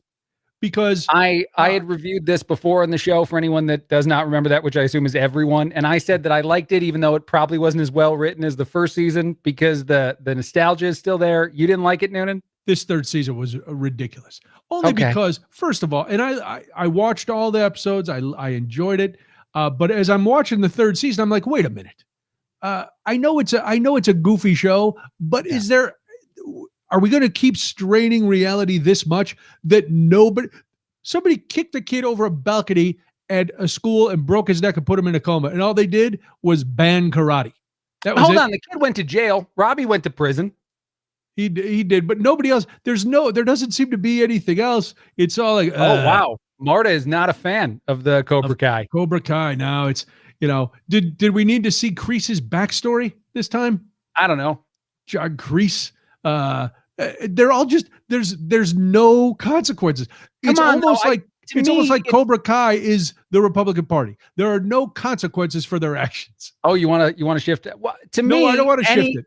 No, it's fine. Any more of the Karate Kid is okay. They could do it for 12 years and it could be bad for the next, I don't know, 9, I guess, that are left. I'd still watch. I was happy to see Elizabeth Shue come back. Yes. I enjoy, I enjoyed her back then. I enjoy her now. I would hope that maybe the new police captain in that district is Chuck Norris. And he comes in and he Walker Texas Rangers all these kids. He spin kicks on some of them. You can't be doing this in my town, kids. Whack. And then he takes Danny and Johnny, and they have a big, the 4-man smackdown with Kreese, and Chuck schools them all. See, if Chuck Norris were in the show, again, that helped save the show. I just thought it was so interesting that Kareem Abdul-Jabbar thought that Bruce Lee would be a fan, and that got my brain working as to what other huge karate humans in this world deserve to have some arc on the next Cobra Kai. I also don't believe Bruce Lee would have been a fan of Cobra Kai. I think he could have been. I mean, it's any form of that. If you're a movie star who's that actually good at karate, you want that art form to be expressed in all kinds of entertainment, right? So maybe for that purpose alone, he'd be a fan. I never am confident. I'm never confident. Oh, it's prop night. It's prop night on the show. Oh my God. This is like a bad open mic night at the Funny Bone circa 1987, where all the prop acts come in. Bad or good? Horrible. I didn't see you there, sirs. Am I correct in recalling that a cosplay that a LARP would get a COVID vaccine? Is that correct, sir? Then yeah, but you do have to be in your 70s or 80s. You can't be. Not you, buddy. I have your COVID vaccine, sir. That is what I would like. Roger, the wheels were not on the bus today. For those of you just listening, Cody has now joined us again in a green hooded cloak. He's in a Link costume. He's in a what? A Link costume. He's dressed as Link. Secret chimp? Zelda. Star. You're what? You're Zelda? I'm not. Zelda's a girl. Right. He's looking for Princess Zelda. Is that right? This is Zelda. This is Zelda, which I had handy because that's the type of life I live. This is now creepy. I'm not a virgin. Yeah. A life-sized Link holding a toy Zelda feels weird to me in real life. Is my life size? This is my. I'm life-size Link. This is small Link. This is Zelda. This is. Let me clarify. Did you go and get insulin or heroin? Which one did you go and get? Cocaine? I went to get the summoning spell for the vaccine.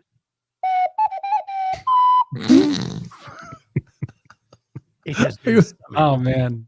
Are you having a reaction? Give it to me. One does not have reactions. Every so often, hold on, pause for a quick second. We both, Noonan and I, have accused Cody of being a troll on this show. And we have no better piece of video to turn to now next time he denies it than him dressing up as Link and playing that little, what is it again? What is that thing called?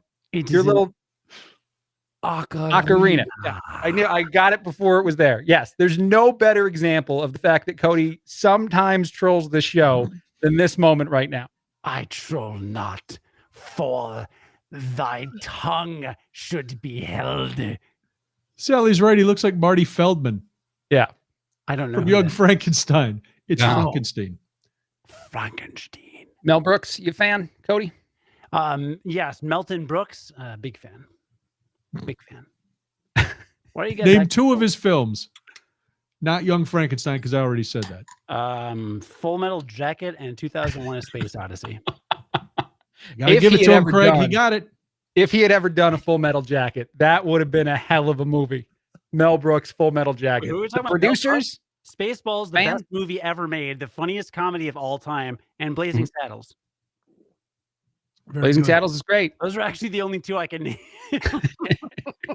He made more. He did make more. Silent movie. Robin Hood Men in Tights. Did he do? That's a great one. Did he do the yeah, Robin Hood Men in Tights is a very good one. History of the World Part 1. Yes. Oh. With P-Boy. Not to be confused with Craig. No, there was no ocean in the movie. There was just a bucket. Shake it. Oh. I love that you have these costumes and props just like right there in your office. They're there, right? That's the coolest part of my life. High anxiety. Roger said that. That is the coolest part of your life. It's what makes me interesting to anyone. Anyone? Mm-hmm. All right. You too.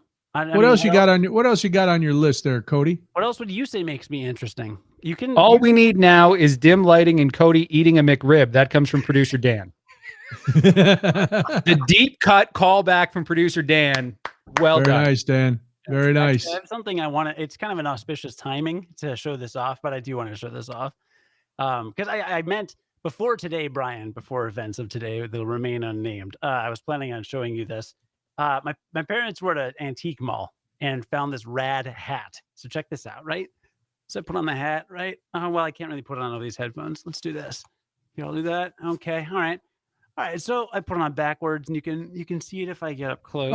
Can you see that? Goose Island Brewing Company. Goose Island Brewing Company. That's just icing on the cake. That's not even the point of the hat. That's just a happy coincidence that I like Goose Island. Here's the real deal.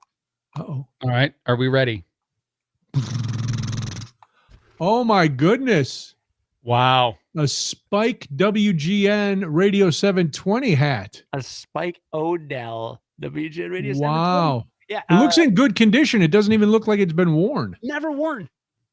It's so perfect. It's great. Yeah. But I was Spike's last intern before he retired. And were you the reason he retired? Of course. Come on. Did you dress up as Link for a show? Every day. I would walk in just as Link playing the ocarina, of course. Right. Did you own the ocarina at the time? Now I know why you retired. By the way, Diane does ask a pressing and important question. Do you dress up to entertain Dr. and Mrs. Cody or I assume could also be there, young junior Cody? I mean, I would say that's what I'm doing for Valentine's Day, but I don't dress and tell. Wow. That would be so creepy. I do have to leave, gentlemen. I don't know if I've made this abundantly clear on the show, but I have a bedtime, and so I have to go to bed. I can't make it through till 10 o'clock, week in and week out. So it's been a fun time. Enjoyed the show. I like Cody's always fun. You will be back next week. You and Cody. Here's an announcement before you leave. I will not be here next week, so Cody and Craig will be doing this solo. Mm-hmm. Yeah. I guess I'll have to break my bedtime. I can't leave Cody alone for the last part of the show, can I? You just do an hour if you need to. Yeah. Ratings will plummet. No, actually, Craig and I have already been talking about it, mostly because I thought that was this week and not next week. But what kind of things were you planning? So wait, you're planning the show that you're just doing with Craig, but when I'm here, you just stroll in. Can I be honest about something? I could tell that Cody thought it was this week, and I didn't correct it, but I knew it wasn't. Okay. And I could tell with the ideas he was sending me. I'm like, these are great ideas. We'll hold on to these for a week. I think Cody, when I'm here. Noonan, I think Cody also assumes I'm going to bring nothing to the table. I think all this is saying is that without Noonan, Cody was worried about the quality of the program. Yeah. You sent me a page of stuff earlier today, Brian. I was like, oh, wait, Brian's on tonight? Oh, okay, good. We're good. We're fine. I don't have to keep give me one of these ideas that you came up with when you're brainstorming for shows that I'm not here. I may come on just to surprise you idiots.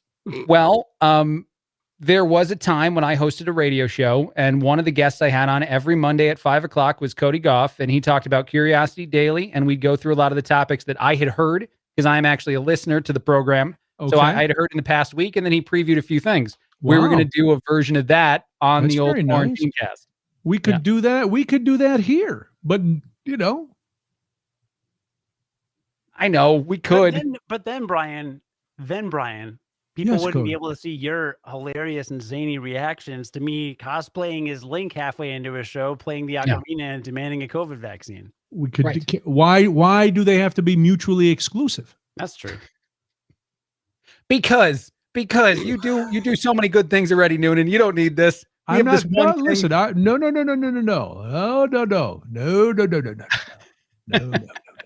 Let's see how it goes next week, Brian. It's and going to if the be people fantastic. like it, then we can bring it back. It can be a segment. We can. If they like it, maybe we'll bring you back. Is that what you said to me? Mm-hmm. He did. Wow. All right. He did. All right. Well, gentlemen, I have quickly to go. They forget. Lovely. Craig, good luck. Good luck with whatever you're doing. Peeing in the ocean, drinking Clamato. Yep. And making food in the coming days. Making food. Yeah, make some food. Right. Do a warm up before Valentine's Day. I got to find that woman that used to finish the stuff I started at Applebee's. She would be a huge help in the kitchen. She would be a big help. Good luck with that. You guys. Bye, Craig. Bye, Craig. Miss you. Kisses. I'll miss him on Valentine's Day. Will you really? Yeah, you guys have a weird relationship. We do. You used to spend a lot of time together on Valentine's Day. Cuddling, if I'm not mistaken. So wait, so you really have all kinds of things that you were planning to do tonight when it was just you and Craig, and then once you realized I was here, then you just gave up?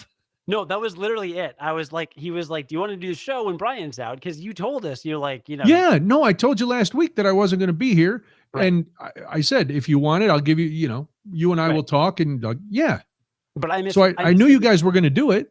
Right, I misread the date. So literally, all I said to him was like, "Well, I don't know if I want to do it, because I'm just so hateable."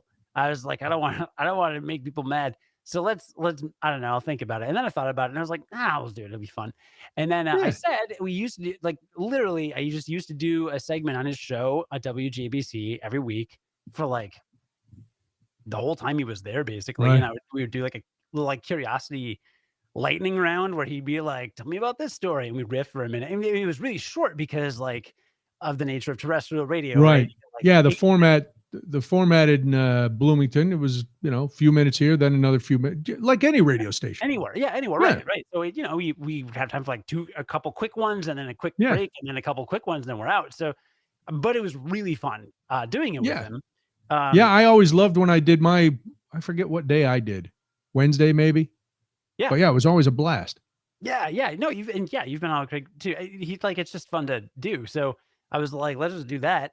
Because it's a thing that we haven't done or whatever. He's like, okay, that's pretty much the extent of the planning. I think I was gonna work on some other stuff for that night / tonight, but then I got the text from you, and then and then I was just like, I just kind of showed up. But no, there were other things I was going to plan for the next time you were around. But I don't. Okay, so like 2 weeks ago.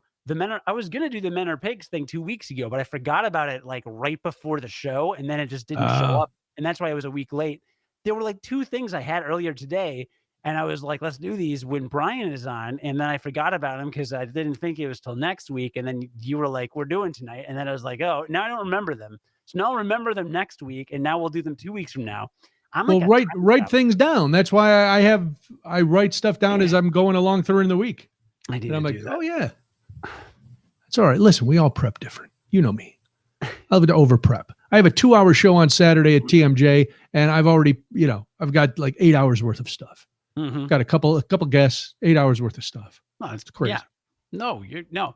And the other thing, and I've also been very scatterbrained with like the curtains and the blinds are coming from my office Friday. Okay. The trim, I've got 8-foot sliding glass doors. I think people have seen these. So my office is like floor to ceiling window, right? Yeah. Well, when they installed the trim, for whatever reason, there's like the two, there's the trim on each side, and then one big block of trim across the top. And then on the corners where they meet, there's like a rectangular block. The rectangular block stuck out from the wall. So it was like deeper, right? It added an inch of depth to the whole thing. Well, when the curtains people came, they were like, we don't know if we can put in curtains with that kind of clearance, because with the block, it came out like too far from the wall. So I said, no problem. I will push the block closer to the wall. So I I went to remove that block and I realized that there was stuff behind it. It wasn't flush against the wall. It was kind of weird. Anyway, I had to kind of like cut something, but then I had to like reinstall the trim. So like earlier this week, I had to get a finishing gun.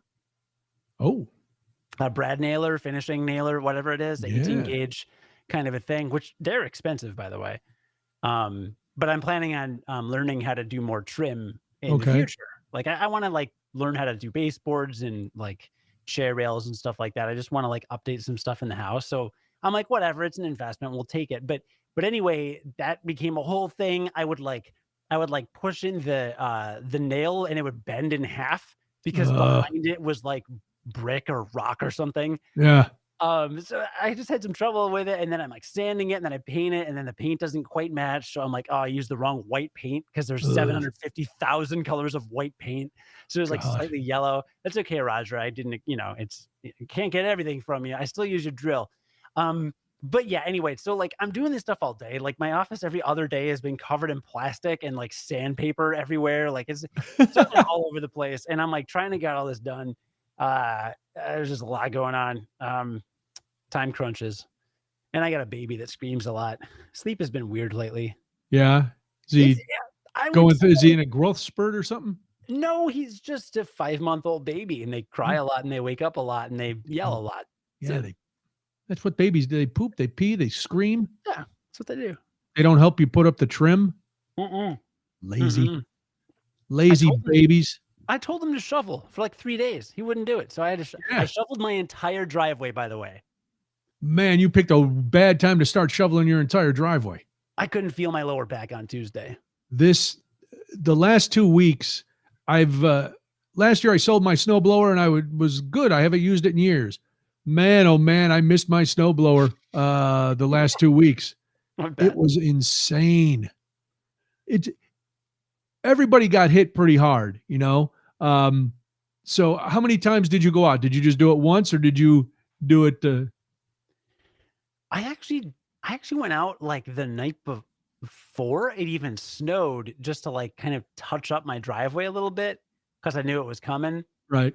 Then it came and I did we wake up in the morning and the sidewalk has like 5 inches, right? So I went out. Actually, I think my wife went out first because I was like, I'm going to go out, but then she wanted me to watch the kids, so I just did that. So she went out first and she did most of the she did one line in the sidewalk. Okay. And then I went out and I did the rest of it, so it's it was wide. Yeah. And then I did both ends of the drive. My driveway is like 2 car lengths long, like 2.5, 3 maybe. So it's not a giant driveway, but it's big enough. Big enough. It's big enough it might not be super wide, but you got good length to that driveway. Yeah. Yeah. No, it's yeah. So, but yeah, I didn't really know a good, process. So I outlined it. So I did both edges just to know where the pavement ends because I don't want to drive in my neighbor's yard or over mine. So I outlined it and then cut in a little. So it was about a car width, but with a bunch in the middle, but it was, it was like 8 inches high. So I'm like, I can't drive over this. So I went in out like probably 3 times that day, but I got it all done. And then you mentioned this, then the snowplow comes. Oh. And I cut this, I because of what you had said about it, I cut an extra wide berth and whatever. So I'm like, okay, it's extra. I went into the street, shoveled, part of the street out, threw them, in the lawns. I'm like, okay, I can get out. Yeah, no. They made it so that I am like tight when I go in and out, but I can do in and out. I just had to do a little extra shoveling yesterday. Yeah, it was, and this is one. Oh, excuse me. This was one where they were predicting it, and I was like, "This one's coming." There's too many. Everything's lining up. This one's not going to miss us. So I got up Sunday morning and I looked. I was like, "Ugh," and I didn't really want to do it, but Debbie was going to make like a brunch for us. So I said, "All right, when you put this egg bake in the oven, I know that's an hour." I said, "So I'll go out and I'll start working, and then I'll come in and have breakfast and brunch or whatever, and then I'll go back out." Well, all I had shoveled was the deck, the 3 steps down to the yard and the little sidewalk, the walkway from the back gate to the garage. And that took me about an hour. And because in our backyard, it was drifting too. Roger, love you too. He's got to run. We'll talk to you soon. Hi, Raj. So there were points in this, just in the, and it's not as wide as the regular sidewalk. You know, it's like the gangway back sidewalk. There were points where it was almost 2 feet, the drifts. And then it would go down to like 8 inches. And then it'd be, and I was like, oh my God. And it was that heavy, the Widowmaker snow. Plus, I still had a giant pile out there from the last time. Well, I get all of a sudden, Debbie, I'm just about to go out of the back gate and start doing the gangway down to the front sidewalk. And Debbie's like, okay, it's all done. And I was like, I can't. I'm going to have to. I said, you go ahead and eat. I can't take a break now because I've got to at least finish the gangway and the sidewalk. And then I can take a break. So all in all, that part took me like almost 2 hours to get everything, to get the sidewalk shoveled and shoveled down to the street and all that. And thankfully, I learned a lesson a long time ago. I keep the garage usable so both our cars can fit in the garage. That's the only saving grace. So I get that all shoveled. And as we're eating breakfast and I'm taking a break, I'm looking and more snow is falling. And I'm like, ugh. And I was like, okay, this is going to be, the next time is going to be easy because it's only going to be a couple inches. But I had to do the alley to get out of the garage. I go out and I open the garage door, and I'm not exaggerating. The drift up on the garage door was up to my knee. What? Yeah. It was past, Debbie has a Kia Soul. It was past her bumper. Oh my I was gosh. like, this is going to take a while.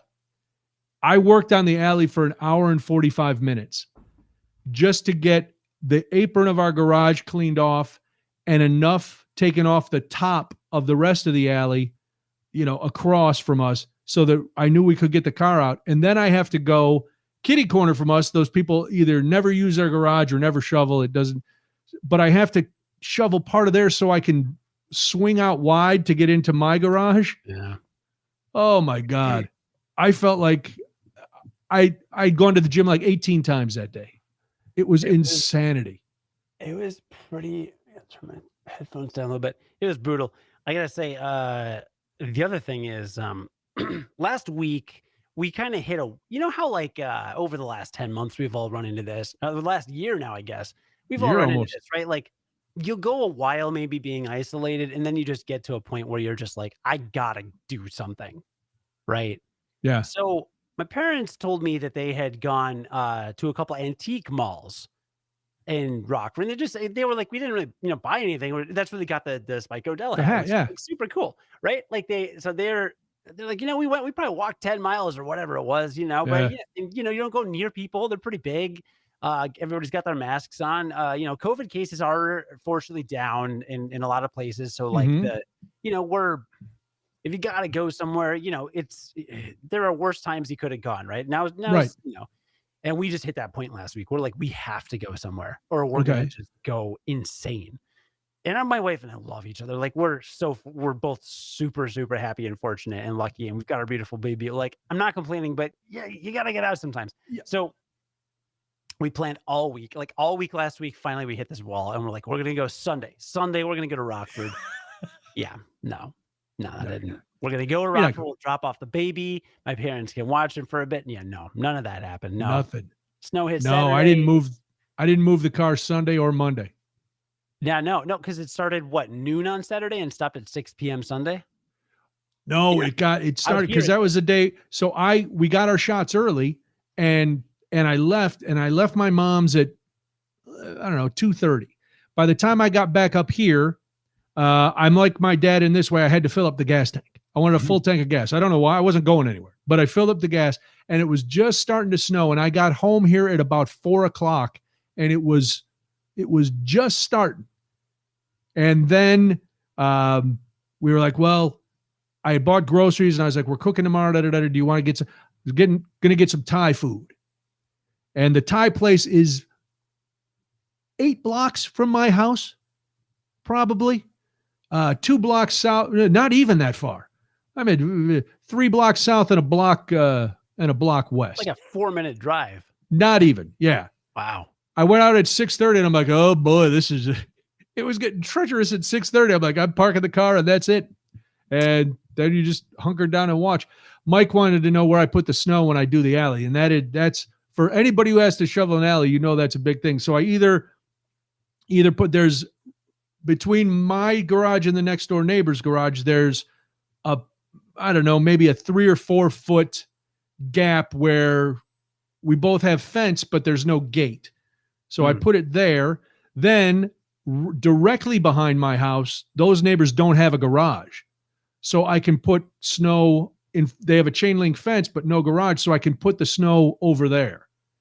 And then when I shovel out the part of my other neighbors so I can make the turn, I pile it between, the garage and the fence so that there's big piles, but it's not blocking anybody. It's tricky.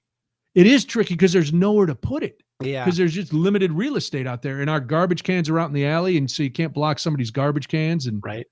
I was paranoid about throwing snow in my neighbor's yard, which is dumb, right? Like I'm sure that's dumb. My driveway is right up against their lawn, but it's like it's snow and it's snow their yard. No, it's different. If they had shoveled their driveway and you were throwing your snow into their driveway, yeah, then you got to worry. If you're throwing it onto their grass, no. But so we cancel our Sunday plans. Yes. Huge bummer. It was, winter wonderland is very pretty out. It's beautiful. Did you take the baby out in the snow? Not yet. Okay. Well, he's been out a couple times, but not when it was snowing. Yeah. But so Sunday doesn't happen. So tomorrow, my folks were supposed to come out, and they like to come out once a week, every week or two on a weekday, and just watch the baby, right? Like my wife and I work remotely from home. When you can only listen to him scream so much while you're in Excel spreadsheets or editing a podcast or something before you're like, I can use a little break maybe. Yeah. So tomorrow is going to be that day. Well, guess what the forecast says about tomorrow? Snow, icy, rainy. Yeah. So these are literally the only 2 social plans we've made for February, and we didn't have a whole lot in January. So it's getting pretty frustrating. And this weekend is supposed to be bitterly cold. And that's the thing. So they were thinking that, they're planning on actually coming out this weekend. And I saw snow in the forecasts out here in Lombard, but it's supposed to be so cold that I guess that makes the snow less likely, right? Because it doesn't usually snow. Yeah, I hadn't heard about snow until tonight. And then they were talking about snow on the weekend, but they're saying I don't know. It's supposed to be horrible. Yeah. That's kind of why that's how I know sometimes that I am embracing being older, because I watched, and besides having to do the sidewalks and the alley and stuff, I also had to dig a big area in the yard for the dogs to go to the bathroom because the snow was so deep. They were able to leap through the snow to move around, but there was nowhere for them to squat to do their business. So I shoveled an area in our backyard, like a big loop. Along the garage, up the fence, then across the yard back to the sidewalk. Because the first time I had only shoveled across the garage and left a big area in the corner, and Gidget walked back there and then couldn't figure out how to go to get out.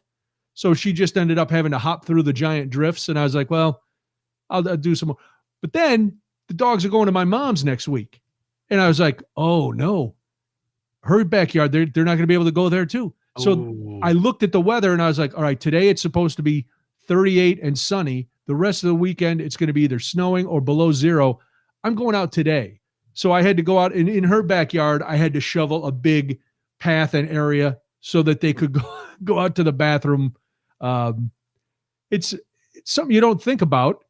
And then it's like, oh yeah, that's another I used to take in our old house when I had the snowblower and it was that bad in the backyard and it would drift and stuff. I would take the snowblower and just drive it along the lawn to make room for them to go to the bathroom because it never got down into the grass. It didn't chew up the grass, but it took off enough snow where they could go out and do their business.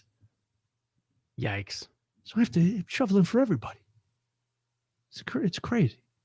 Just crazy. Linda wants us to have Roger on again sometime.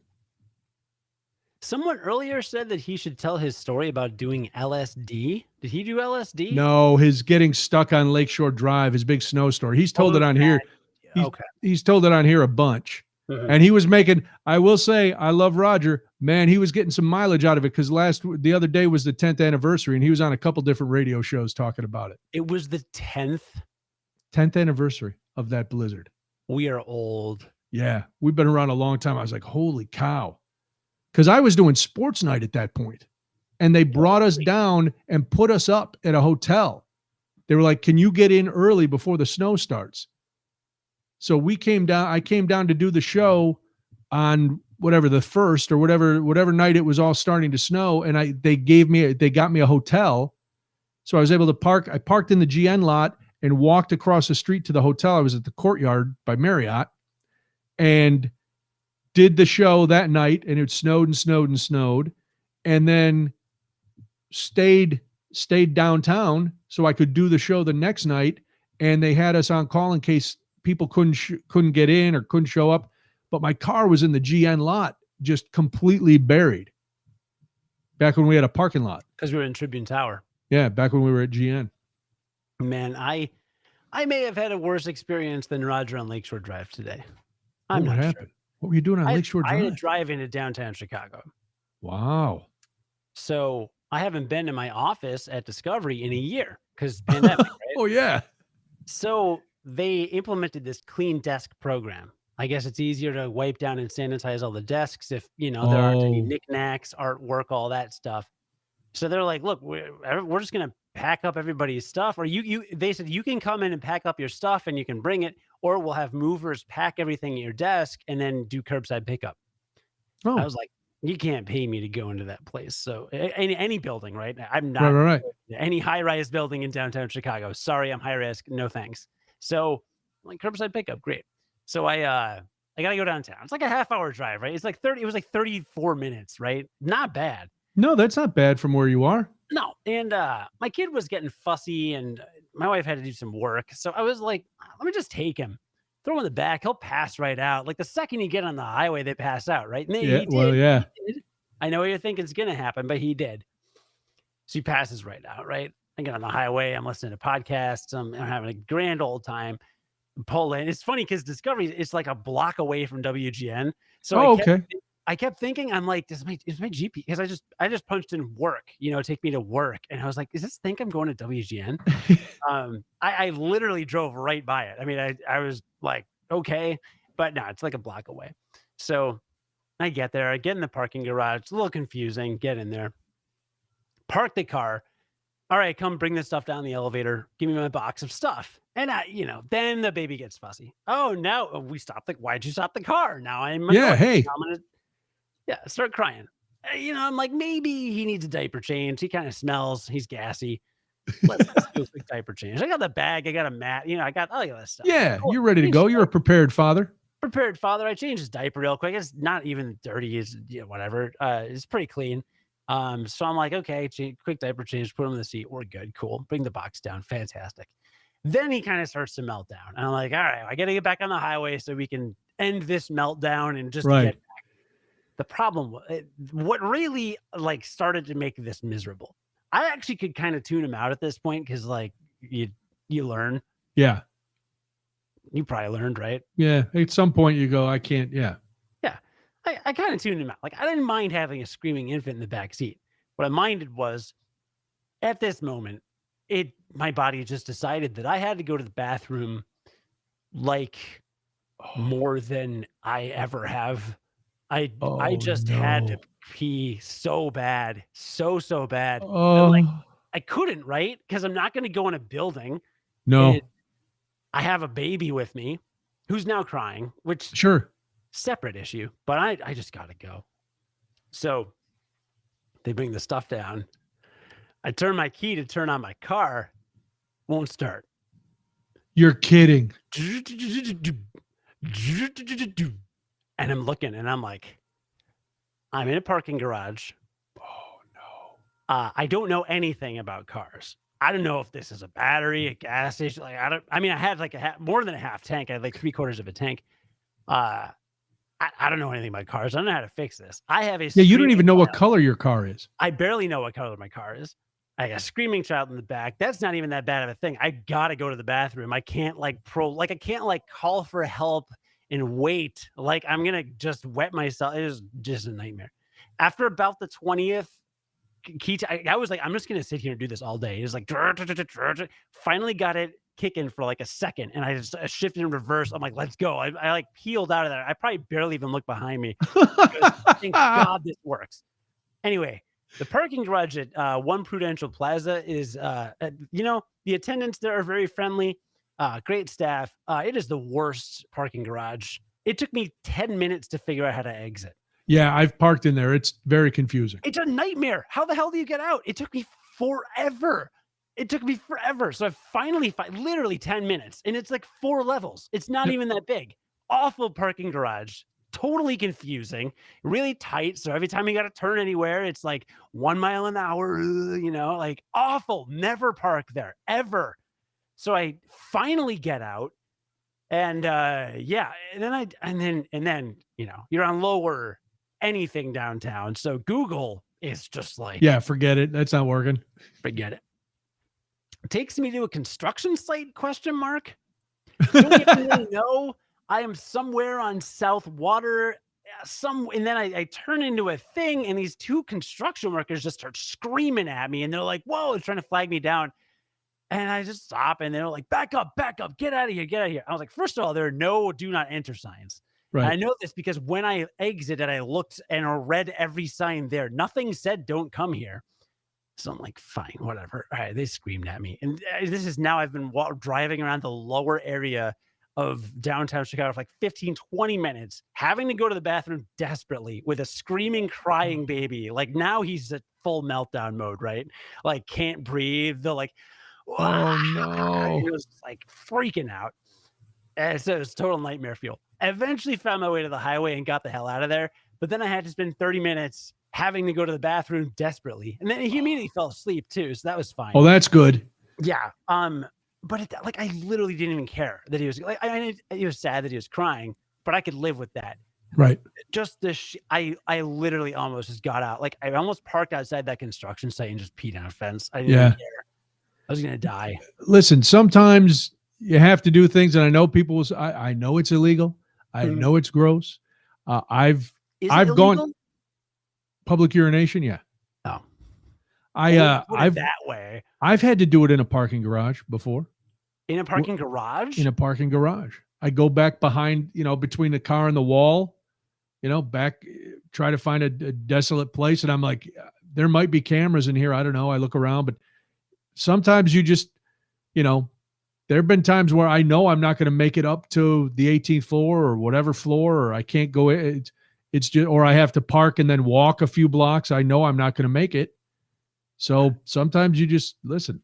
That's the ease of being a guy, and as long as I'll risk at that point, I'll risk getting caught. I'll do it in as private as I can. I'm not going to just stand out in the middle of the aisle. Mm-hmm. I'll go tuck myself back in a corner behind a truck or something. But I'll risk it because it's better to risk it than not. I was really close. I had the worst. The closest, well, no, I've come close a couple times, but one time I was with Molly when we were driving out to California, and we were in the middle of Oklahoma, and I had to go. I mean, I'm like, there's got to be an exit coming up, right? With a gas, there's got to be. Nothing in the middle of Oklahoma. And finally I'm like, oh my God. And I just pulled over and I ran down the embankment onto the, into the grass, and she's sitting in the car like, what's going on? And I'm like, oh, well, I had to go. The worst state trooper experience I ever had. And state troopers are great. Yeah. They're so great. Like they're out, they got your back. They only bust you if you're, being really bad. But I drove Rockford to Des Moines, like really late, actually. It was like the summer after I graduated. It was like 1 a.m. or something. I was really tired. It was like a 5 to 6 hour drive, let's say. Okay. And I swear to God, I was driving the speed limit the entire time. Not even normal for me, but I was literally at or maybe 5 over, but like I was speed limiting, right? Okay. And the whole time, all those hours, And around like midnight, 12:30, 1 a.m., let's say, I had like a half hour to go. And I was really, really tired. I was just like, I have to get there. I started cranking up music, like getting whatever snack food I had, like just fighting. I was like, I gotta make it. I'm gonna pass out. And then I started to have to go to the bathroom just so badly. And I was like, now not only do I have to pass out, but I'm just gonna die. So I started literally 20 miles outside of Des Moines, started going 10 over. It was like 80 and a 70 or whatever. Cop pulls me over. Oh, The most excruciating part of it was that the state trooper pulls me over, and then I sit and I park, and then I am parked, exhausted, having to go to the bathroom. And he came over, he's like, blah, blah, blah, yes, speeding. I should have just told him. I should have just said, hey, look, officer, I just drove 4.5 hours at the speed limit. I'm really tired. And so in the interest of safety, I would like to reach my destination, not have to go to the bathroom at a rest station, because if I do that, I'm afraid I will like fall asleep. But no, I didn't really do it. I just kind of mumbled a lot. I was just so miserable and like painful. And I remember the look he gave me. He gave me this look like, what is this guy's deal? Yeah, what's going on with this guy? Yeah, so I got a ticket. It was like $100 ticket or whatever. But probably if you told him that you really had to go to the bathroom, he might have just given you a warning. And that's the thing. And between that and the sleepiness, right? Because like a drowsy driver, if you're actually tight enough, you can drive as poorly as a drunk driver.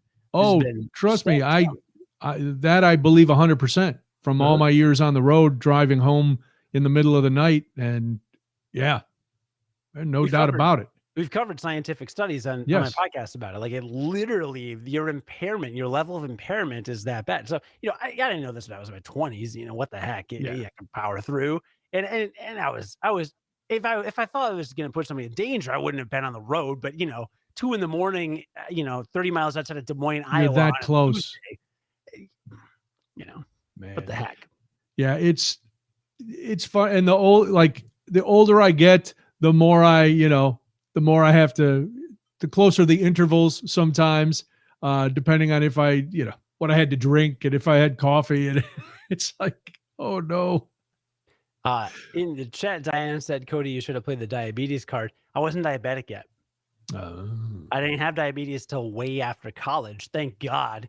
Yeah, I didn't have to deal with it. I didn't get diagnosed till I was like 27, 28. Good Lord. Yeah. You're a late bloomer. It came way late. Type 1. It was very weird. We've been over this. We've been on this maybe in the past, I think. But yeah, I got diagnosed super late. It was very weird. It's not normal. There's no history of any autoimmune disease anywhere on either side of my family at all, including diabetes. So it's very weird because supposedly type 1 is genetic, juvenile. Yeah, I don't check either of those boxes. So very weird. Did you take a lot of punches in the pancreas when you were a child?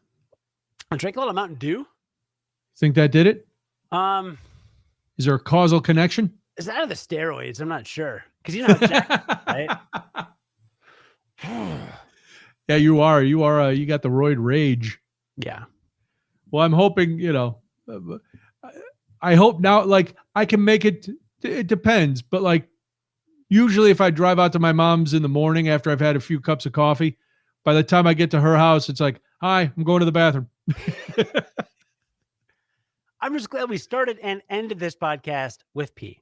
Yes. But listen, we planned it that way. That was how it was laid out on the show rundown.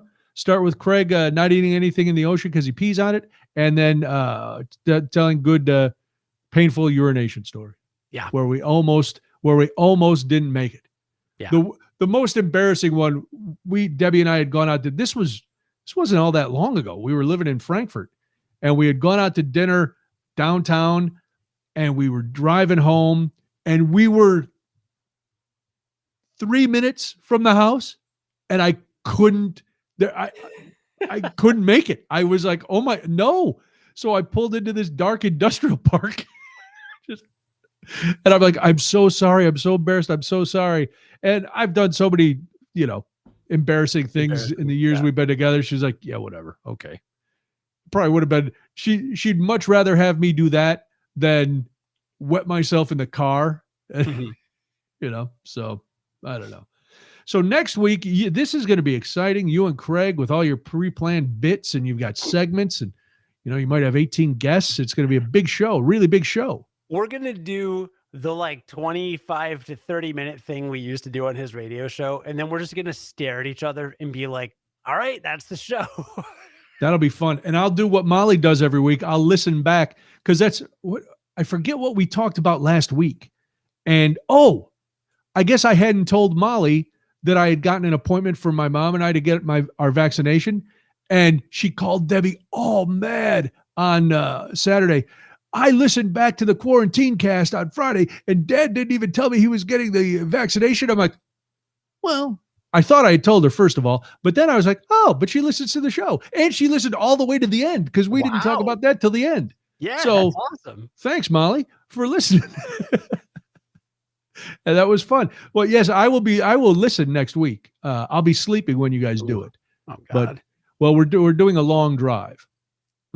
I'll spill the beans. We're going it's Mardi Gras time. Mm-hmm. And we're going down to Molly's because she has been in her house since she left our house. And we have been in our house since she left our house. And so we canceled the hotel and the flight and stuff. And we're just going down for a couple days because they've redone, a lot of really creative people in New Orleans, and they've recreated and reimagined and pivoted on how Mardi Gras is going to be this year. So there's all these homes that have been decorated and they turned their homes into floats. They've decorated and everything. So we're going to go down there for a couple days and have some king cake and, see Walter, who Molly said the other day. I wonder what will happen when or if Molly has children, because she takes Walter's misbehavior as a personal failure on her part. Because warning, there may be a slight gentle profanity coming up. She called the other night all upset because Walter was being an asshole. That's what she tells. Walter's being an asshole. I was like, why? What's he doing? Well, he's not behaving on his walk, and he's eating everything in sight, and he's not listening. He's being very stubborn, and we've been working so hard on training because she works on training with him all the time. And I'm like, well, first of all, he's a Chihuahua Dachshund mix. And you knew when you adopted him, that breed is very, very stubborn. I said, plus, I've had our dogs for a long time. And some days they're really bad on their walks too. They're having a bad day. They're off. Some days they're really hungry and they want to eat nonstop. Other days they don't want to eat at all. I said, they're dogs. You just, you take care of them and it's fine. Well, but it looks like I'm a bad parent. I said, no, it doesn't. No, it's just, your dog's having a day. That's all. Yeah. He's just having a day. So I don't know. I tell her, sometimes she'll FaceTime me and let Walter see me. And so I told him, I said, listen, Walter, you got to get your stuff together because Pops is coming down. That's what they call me. Pops is coming down, Walter. So, and I'm not going to put up with this garbage. So you better get your act together. I don't think he listened. I don't think he cares one way or another. Weird. Yeah, it's very strange. She's like, I took him out for 40 minutes and he wouldn't go to the bathroom. And I had a meeting, so I had to come in, and I was 5 minutes into the meeting and he peed right in the kitchen. Yeah, he's a jerk. Yikes. Then she's talking to me, telling me this story, and she's bringing him into the house, and she carries him up the stairs and takes him in the house, and then he just lays down in the middle of the living room and will not get up and will not go in the kitchen with her. Thankfully, he's only 20 pounds. But yeah, so we're gonna make a quick run down to New Orleans for a couple days, and I will report back, and I will talk to you guys on the 17th. So you'll hold down the fort on the 10th. It's very exciting. We'll see. We'll just try to have some fun. I'm sure you will. You're both very funny, and I think people will enjoy the show without me my Budinsky methods. I hope so. Yeah, I hope so too. We'll keep all it right. Listen. Every day, you must listen to Cody on the Curiosity Daily podcast. It is part of the Discovery family of brands. And if you're feeling saucy, you can go and subscribe to Discovery Plus, the brand new streaming service that has, oh my goodness, the content, the programming. Unbelievable. But do yourself a favor, even if you're not doing that, which you should, go and listen to Curiosity Daily podcast every day. Saturday, I will be on the WTMJ radio station from 4 to 6 p.m., a shorty show on Saturday. We'll do some Super Bowl talk and beer talk and all kinds of things. And then Saturday, February 20th at 7, I am emceeing the Mutual of Omaha Mortgage Trivia for a Cure to benefit the Leukemia Research Foundation. If you want to go to that, you can register for that here. It's from 7 to 9 p.m. There are prizes. There's a 50-50 raffle. There's all kinds of stuff. Registration ends on the 13th, so you have this week to register for the trivia. And I am not running the trivia, but I am there doing the raffle and that kind of stuff. They have a professional trivia person who is running the trivia game. So a lot going on. As always, check out the Facebook page. That's where all the information is. Go to follow Cody on Twitter and Facebook and me on all those things. Anything else you want to plug? Anything else you got going on? No, that was about it. We have a huge guest coming on Curiosity Daily. We're going to interview him in March. I'll give him more details when we get closer to that. Oh, my goodness. Is it Kid Rock? Oh, that'd be great. My name is Kid. You could be Little Joe. No. Just be his hype man. No, I'm good. Dude, Joe Rogan interviewed The Undertaker. Oh, I heard about that. Yeah. Skip the first 20 minutes. They just talk about hip surgery. Garbage. Yeah. We don't like hear literally, that. it's like Joe Rogan is like, hey, check out this YouTube video of an MMA guy. Look at that. Isn't that crazy? He had surgery too. Isn't that crazy? So wait, you had surgery on your left hip or your right? Like, I like Joe Rogan sometimes, but like it's so bad. It actually made my wife angry. Really? On the car, and she's like, why am I listening to this? Like, The Undertaker is like the most legendary professional wrestler. And like never did interviews. Right.